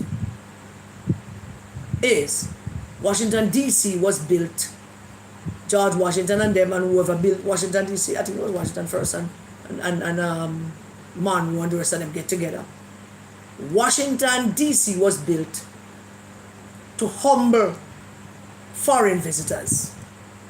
The whole White House setup and the DC setup was built to humble foreign visitors and built as a beacon of democracy for the world. That was the thought behind it. And so January 6th was the breaking point for Liz Cheney. And while Dick Cheney, her father, himself could be counted as probably a man that committed atrocities, because when he was Secretary of Defense, that's when them started the waterboarding thing. No, it wasn't him, it was Rumsfeld. But he was Vice President. But who want them support that foolishness and stuff like that? If you ask me if I had a choice, I'd support waterboarding too. January 6th, last straw for Liz Cheney. She said that when they were all hiding from the mob, she was in a closet. That all of them, some of them went into a closet. And one of the congressmen that incited that mob turned to her and said to her, "Don't worry, it will be all right." And she turned to him and said, "You did this. You did this." Because he was one of them that was saying all the things that was being said to incite that mob. And she witnessed how America's democracy almost crumbled. Almost crumbled. And history is going to remember, as much as it may not, some of it may not want to, but history will remember that Vice President at the time, Mike Pence, and Nancy Pelosi were the real heroes in saving that day. History will remember that. And Liz Cheney said, when they reconvened and did the business of Congress and certified the elections, they decided that she went home and decided that she's not going to do that anymore with them. She was one of those who pushed Nancy Pelosi to get the investigations going and start the ball rolling in impeaching Trump and do all of that. Now when she decided to take on her party and her party leader, she knew that she was running a risk. She knew that once she take him on, she's going to lose her seat. A seat that she held for 6 years and would have held till she retired if she wanted to. She knew that once she took him on, his supporters and those in Wyoming who are blind Republicans who can't see past anything except that, they're going to do everything to remove her. And they nominated the person who was her campaign manager the last 2 elections. And she lost the primary. She couldn't run back because she lost the primary. She knew she was running a risk. She knew that she now has taken a stand where she's going to stand up as a patriot and defend her country and defend the Constitution and defend the democracy that they so hope will become perfect one day, because it's still not perfect. No democracy is. But she knew. I watched that entire thing from beginning to end. I missed nothing of it. Everything that came out, I read. Every email that was sent to me with that attachment, I read. I made notes of. And I watched Liz Cheney. Lynn is our mother. I watched Liz Cheney gave up her political power to stand up as a patriot and lead by example to show her fellow Republicans that this is their country and nothing like this should ever happen where an election is questioned to the point of people want to kill people. And she stood up for her country. She is my moral compass. She stood up and she fought. And in the end, she stood up and she said, I'm voting for Kamala Harris. And she made a point. She said, I'm not going to vote for him. I'm not leaving my party because he is not a Republican. I am. She's Republican royalty. She said, I'm not leaving. Him have to go leave at some point. She now bow to him. Him almost destroy the country's democracy. And she now go sit there and make him do it and support that. And she gave up her power. She lost it.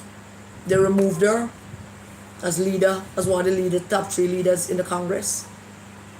Then they primaried her and she lost the primary and she lost her seat. But she gained something far more greater. She gained a place in history. She gained an important place in history. And her act might very well be the act that redeemed the rest of the Cheney clan because of what all her father has been accused of. They call him a war criminal from time to time because of the Iraq thing. And she gave it all. And she campaigned and supported Kamala Harris.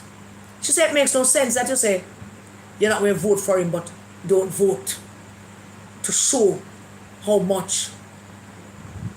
disdainful you are about all of this, how disdainful it is, how corrupt that is, what he did.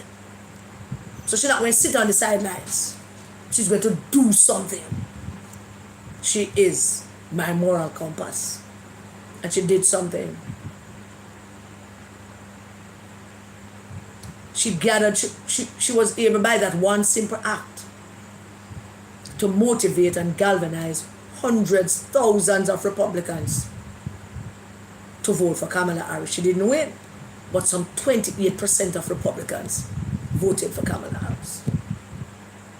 Liz Cheney did that because she stood up for her country and she stood tall as a patriot for her country.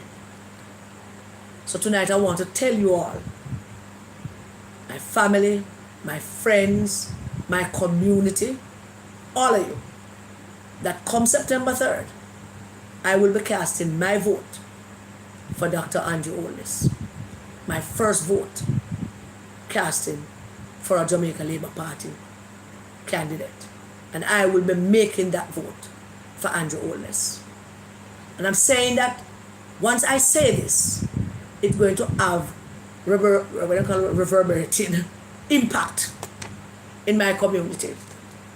Many of my neighbors and community members have already said to me, them know me depan. My favorite neighbor, Nancy, said to me this evening, Miss Class, whatever you depan, that me depan. I am making the case that my vote for Mr. Holness does not mean that I'm a Labourite. It means that I'm a patriot.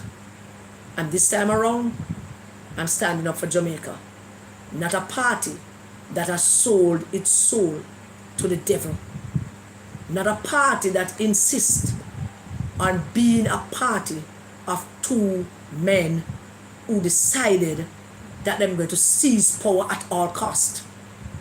Not a party being led by a man who does not believe in democracy, but believe in getting power at whatever, by whatever means necessary. Not the People's National Party that Norman Manley founded. Not the People's National Party of Michael Manley and P.J. Patterson and Portia and Peter Phillips and Burchell Whiteman and D.K. Duncan and Maxine. Not that party. This is not it.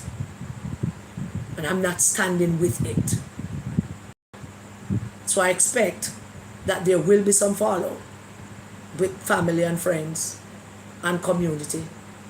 But I'm confident after being to the Dovecote Memorial Park and sat in that dirt with my mother and spoke with her.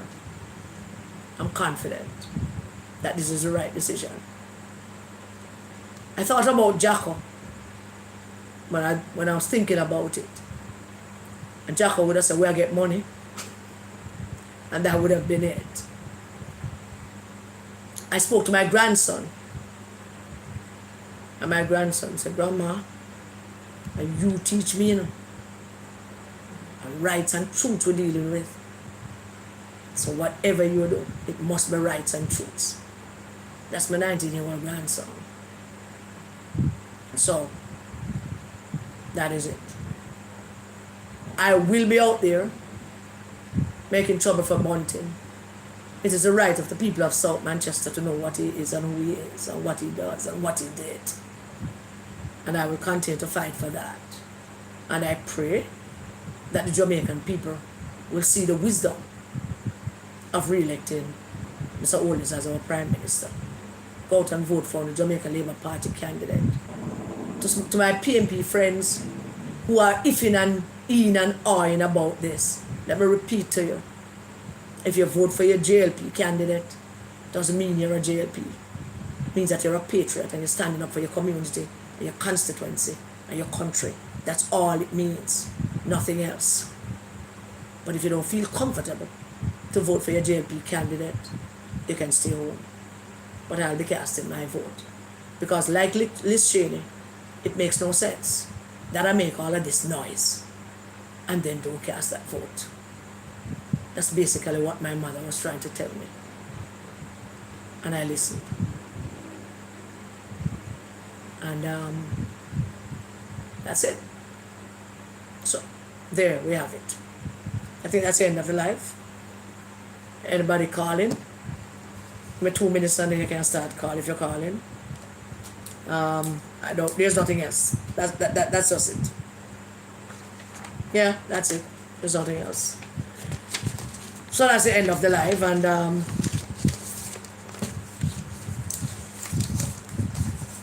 not yet. Not yet.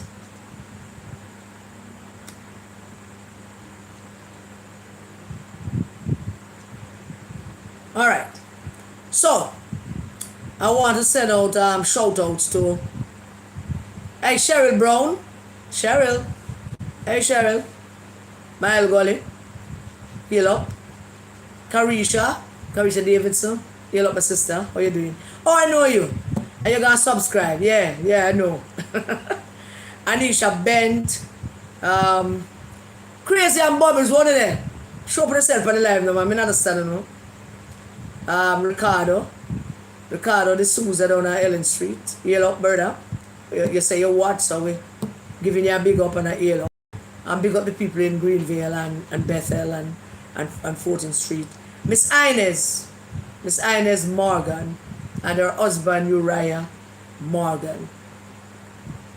I'm going to call you, ma'am. I told you I will. But I might see you before I call.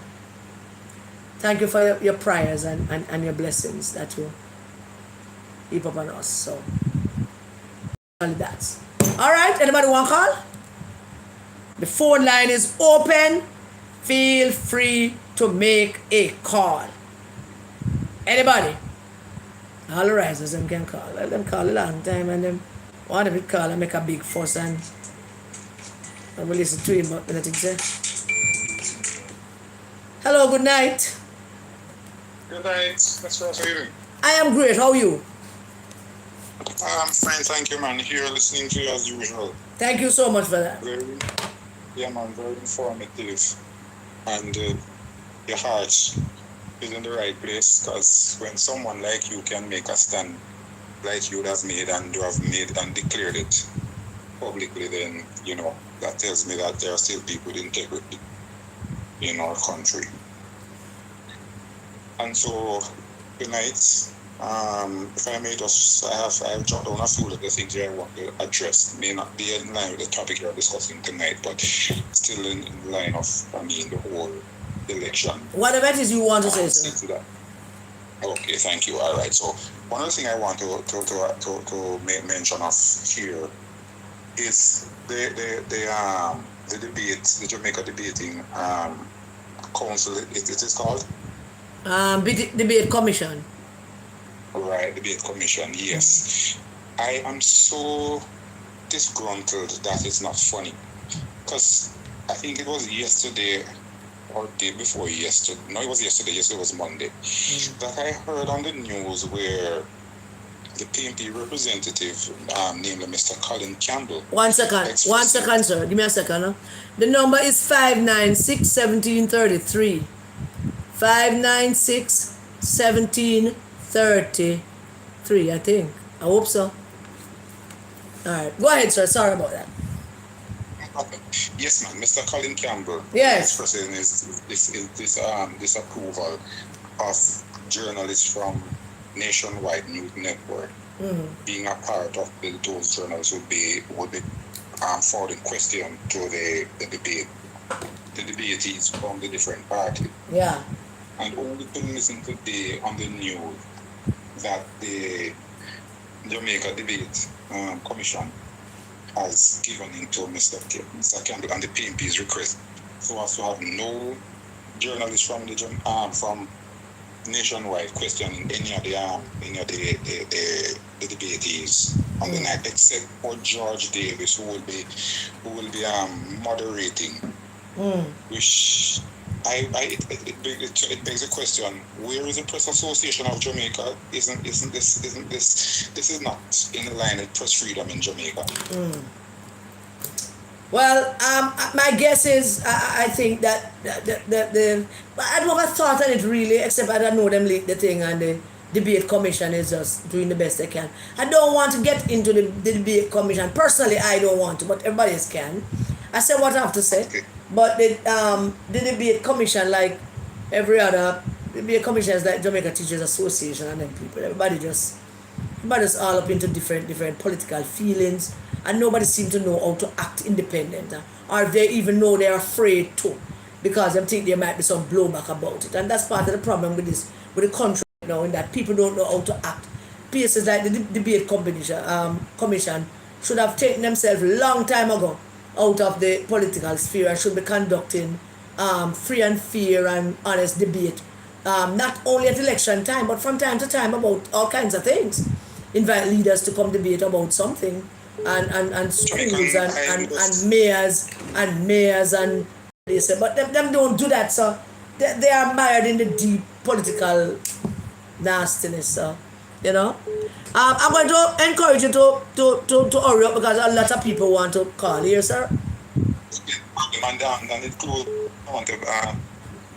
You remember? I think it was what last month when KFC had their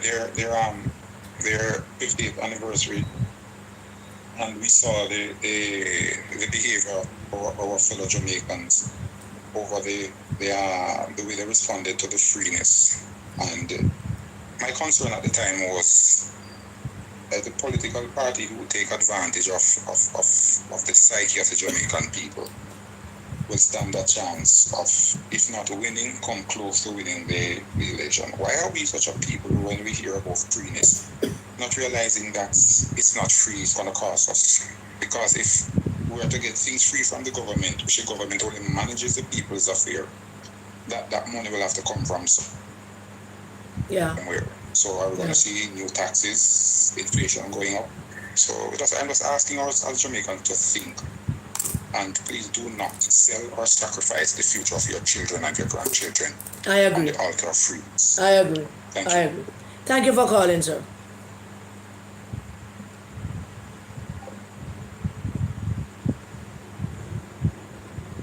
Nobody else?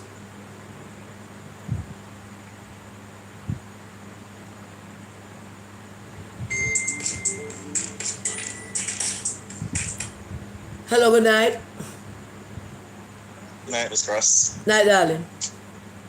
Hi, how you doing? I'm great. You? I'm not bad at all. Great. I always watch your program. Thank you. And in the future. Thank you. Way over in Australia.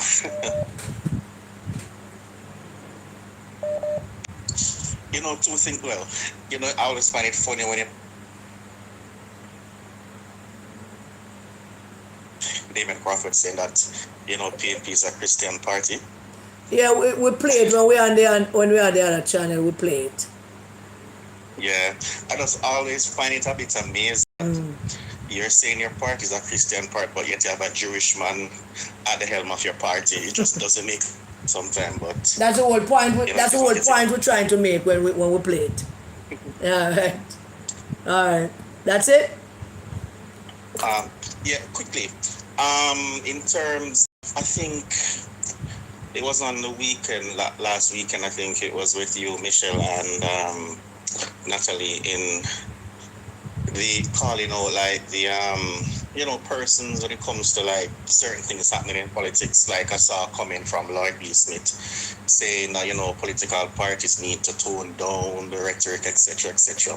My thing with civil society, the churches, Jamaica Council of Churches, and even a very own thing going on with the whole debate now. Why is it that people are like scared to call out the PNP for what they are doing? They don't want to call them out directly. So they come out and say political parties or the politicians. And we have seen through this entire election, if you look at the campaign, there's one part that is pushing this whole rhetoric of war, blood and fire. They don't come out and call the PNP directly. They just try, they just try to group everybody together and not calling them out directly for what they're doing. We see the whole rhetoric with what the Alfred Dawes has done, and you're correct, right? In any other country or jurisdiction, he would have been arrested. I am sure when the Prime Minister went in his store in Portmore, the security personnel and those who know are the secret agent actually map out his route to ensure the safety of our PM. Yeah. And for you to just abruptly disrupt that route that would have been mapped out, that should have been something like treason. Yeah, I agree with you. I agree with you. Totally agree with you. Thank you so much, sir, for calling. Yeah, man. Take care. All right.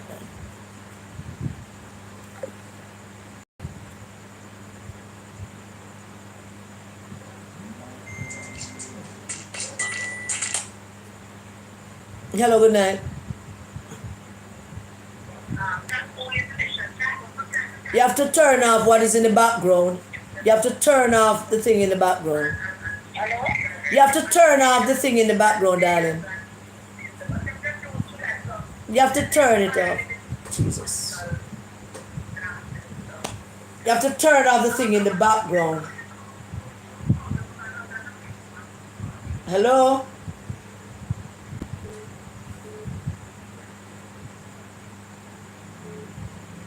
Hello, good night. You have to turn off the thing in the background, please.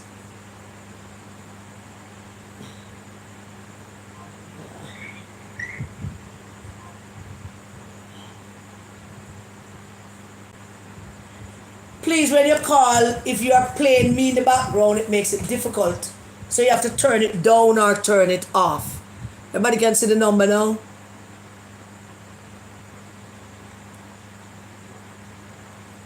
Yeah? Okay. Let's read some WhatsApp.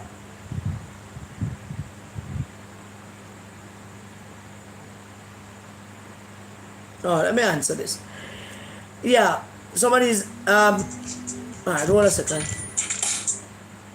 Hello, good night. Hello, good night. Come on, princess, what go on, my sister? Not much. Just watching the program. For the first gentleman who called and spoke today, the situation involving the debate and journalists were from media houses that were not asked to participate. He made mention that Colin Campbell, he is the coordinator for the debate for PNP. Delroy Williams, former deputy mayor and candidate in Central Manchester, Clarendon, is the coordinator for DLP. I'm just advising the gentleman to watch the broadcast of the news tonight, because both men denied that they had anything to do with the selection of journalists or journalists who is going to participate in the debate. Okay. Colin denied, and Delroy Williams said he made no mention to the media of who the JLP objected to. Okay. All right. It's on TV, so you can watch Thank you for that, Princess. Thank you. Okay. All right.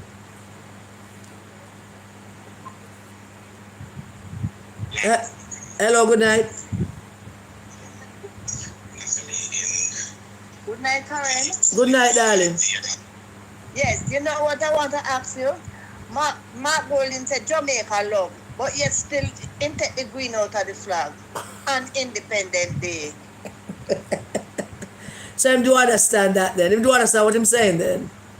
No, that means that him don't love Jamaica. No, he doesn't. The flag is the symbol of our country.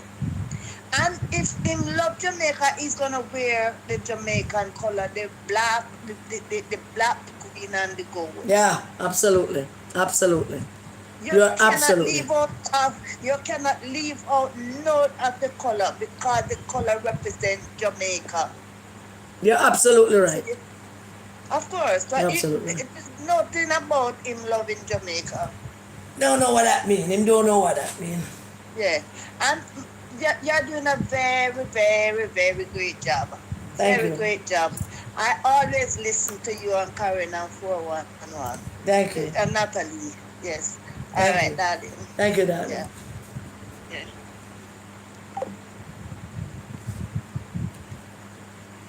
Okay, so somebody was asking me about what I just said about what I'm going to do.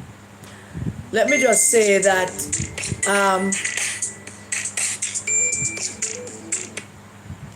can you just hold on 1 second, please? Go ahead. Hello, good night. Hello, good night.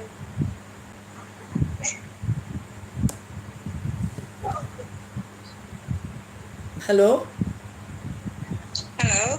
good night. Good night, Karen. Good night, darling. I can't even begin to tell you how much I love you. Believe me, it's on nail on the head. Because first thing, when I hear about this 10-day manifesto, Love Jamaica, I was saying to myself, say, how come I'm coming about Love Jamaica and everything for Jamaica dark and gloomy? If you're like a tourist in the Middle East or some European country and want to take a vacation into the Caribbean, and you see Jamaica with all the Caribbean sea and the food and the music and the culture, in Jamaica look nice. But then on the radio you go hear because Mark Wood in our daytime Campbell talk about Jamaica, you're going to change your mind. Because all them beat Jamaica coming like no sun not shine. Yeah. It's only clear rainfall. Yeah, I believe the sun gone. But, Yeah, every sun gone. Jamaica is just dark, gloomy, and we not whole and we not see no sunshine and we not. Me say no man. I have to come back on top, but so it's only when they want to get in power that Jamaica is love. Yeah. And it shouldn't be. The other You are day, so me right. leave work. Right. The next thing, the other day, me leave work going home and I was sitting on a piece of wall waiting on the taxi. And I said, this little boy come up as they're talking about Andrew Oldest and he look up me and he look up Look at people then. family them. Him look at people. Maybe 9, 10 to about 10 about 9 or 10 thereabout. And he was selling like some sweets in a box. So I was sitting there, have on my green hat and have on a green t-shirt, and he come up to me. So when he came up to me now, I thought he was gonna say, Miss, you want to buy a sweet or something? But he never said anything like that. So he come up to me and for a minute he stood there looking at me from head to toe, and then he finally said to me, say, Miss, you know, see the video with Mark Golden with the hand round and back at the goatee. I couldn't believe I burst out a laugh. But what I think is that the Ministry of Education, I think not for only social studies for teaching about the heroes and all, Nanny and all those people. I think they should bring in whatever this present political in school, like whatever the PNP have done during their tenure and what Andrew Holness, they're not teaching them, because if you look around, the kids are very much involved. And it's like they want to know everything that is happening. Yeah, yeah. Right. Yes, man. They are very in tune. They are very in tune. Mr. Oldest have inspired the kids. And so Yes. film look a people friend them have a word for look a people friend. Right. And then next thing, last thing, why is this man, this president of the JTS, like he want to ride up on the government? I want to ask him this evening. My PMP. He's a PMP man, he was a PMP candidate. The JTA is a PMP establishment, you know. The teachers, them are what I mean they're knucklehead. I wanna ask him if Andrew Olney's administration have ever given the teachers them a wage freeze. And that I want to ask him. Well, I will get this message. You ask him already, you just ask him, I'm gonna get it. I get it, say why if he said yes, why if he said must open him out and want to ride up? But why them he say everybody must come ride up on Mr. Olney's like that? Everybody must come ride up on the man like that, like a man at them picnic. Some of them can't talk to them kids at the yard, you know. Why them feel so when they go because them are big activists and then they take political in everything, politics and everything, they must ride up on the man. Yeah. So all of them and must know to deal with the man better than that. Yeah, out of the man order. is no child for them. Then to out of order. And then the teachers, not saying that the teachers, you know, not supposed to get the money, you know, but teachers can bear with the man. The teachers them can, you know, can take them time and get there. Then they wouldn't want for them, but they can't take them time and get there. Because some of the teachers are scammers, some of the teachers are extortionists, you know. Them always want, every time election I come around, them want a whole heap of things. Right.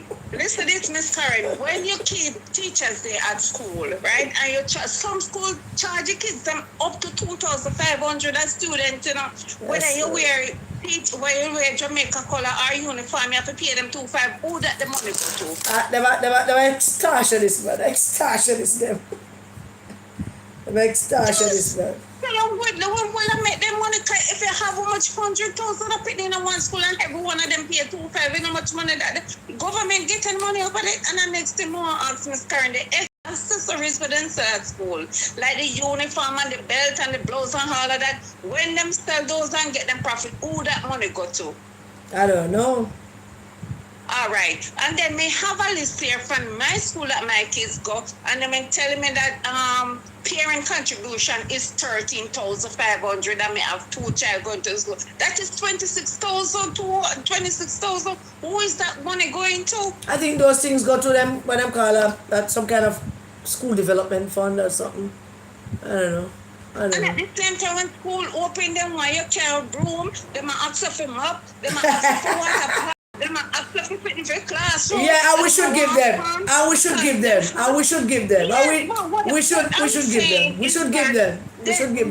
They know and they see that this government is trying, because I know teachers are not foolful. They're not going to, I don't think they're going to vote for my goal, because them now go and sit down 2 extra hours in a class to mind people picnic.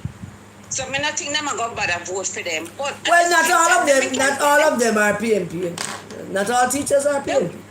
Not all teachers are die-hearted PMP. Them soon discover that the world going in a direction where nobody can afford to be die-hearted anything. So they might come out and talk to them now. They can't take them time nice and wait for the man. No, this man, because him feels them a PNP activist. Election time, man. Them come for extort. I want to ask him, Andrew Olney's administration ever give teachers them any wage freeze. Well, let me hear that message. All right, darling. Let me hear that message. Thank you for calling.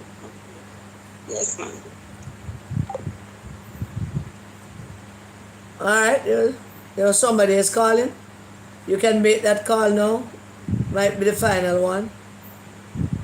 So somebody was just calling. Make that call and then we'll close off.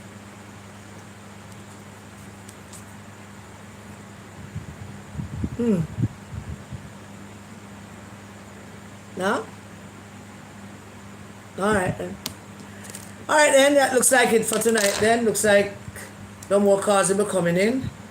Don't let me have to hang up and down the start have an argument with me about me hanging up and stuff. Let me look at some things, yeah. See if there's anything on this that I need to follow through.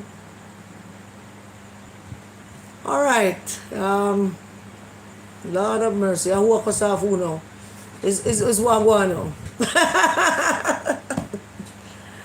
Everybody have a mind of their own. People must can make decisions on their own. And people must make decisions not based on any political color. But this is an election that everybody just need to make their own decisions about what they're doing. I will not I will try to convince people to vote one way or the other. I am very good at that. So I will continue doing that.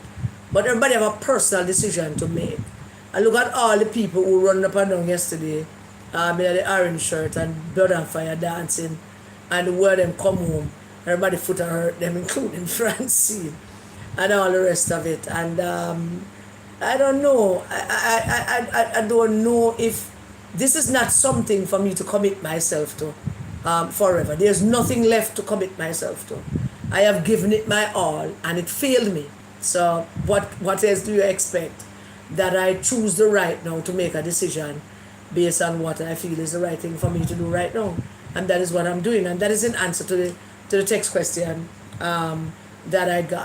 And we live in a world where people, what kind of person or what kind of world really believe in it if you're not able to change your mind. You're not human if you're not able to change your mind about things and do something differently. But as I said, my North Star, my moral compass is Liz Cheney. And she taught me how. She showed me how I can do this.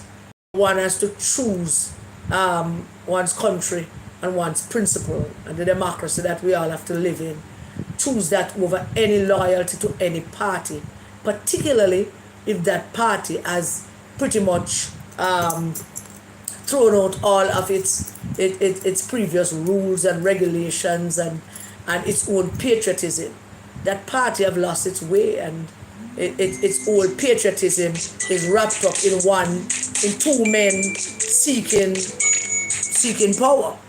And because of that, that's where it's at today, and people have to just understand that is where it's at now. And decisions have to be made, and people have to make them within the best interest of their family and their country and their community. And that's all there is to it. There's no science to it. Well, if there's science, that's the only science. 1, 2, 3, the way you need to do. Hello, good night. Thank you for calling. Hello, good night. Yes. In terms of the love with the PNP manifesto, that is not even there, because there was in 2023, Dr. Longmore in the Senate was giving out all that the JP administration had done. This is not love. So the theme was love. So Mark Willing did not, they didn't come about love on their own. They are copycats. Yeah. Yeah. Okay. Yeah. All right. I hear you. Yeah. Thank you, darling. Thank you for that. All right. So we're going to call it a night now. So I want to thank you also very much for joining me. Thank you for being here. We'll be out on the road on the Austins, trying to get people to vote for Damian Young and Ian Ives and all of you people in South Manchester, Northwest Manchester. Please remember, all you GLP people that have been hiding yourselves for years, come out and come support Mr. Ives and Damian Young. We hope to take a trip over to Central Manchester to give some love to Rhoda at some time soon. Don't know when yet, but soon we're going to show Rhoda a little bit of love. So, all right, let us just take this call. Hello, good night. Hi, good night. Good night, darling. How are you? I'm great. How are you? I am wonderful. Good. I am just so proud of you. I am here watching. Like I said, I should be in my bed. I have work tomorrow. It's now after 12, but I am amazed how strong you are. You are an amazing person to me. And I want you to continue to be who you are. And I also think you will be powerful in the Jamaica Labour Party. Have a wonderful night. Thank you so much. Go to bed now. You have work tomorrow. All right. So, absolutely, that's the last call. So, Rhoda, we coming to check you sometime soon. Don't worry. Give you a little bit of our time and stuff. So, all right. So, thank you all very much, everybody. Please keep yourself safe. All right, and keep the children safe as well. Thank you. Good night. Yeah.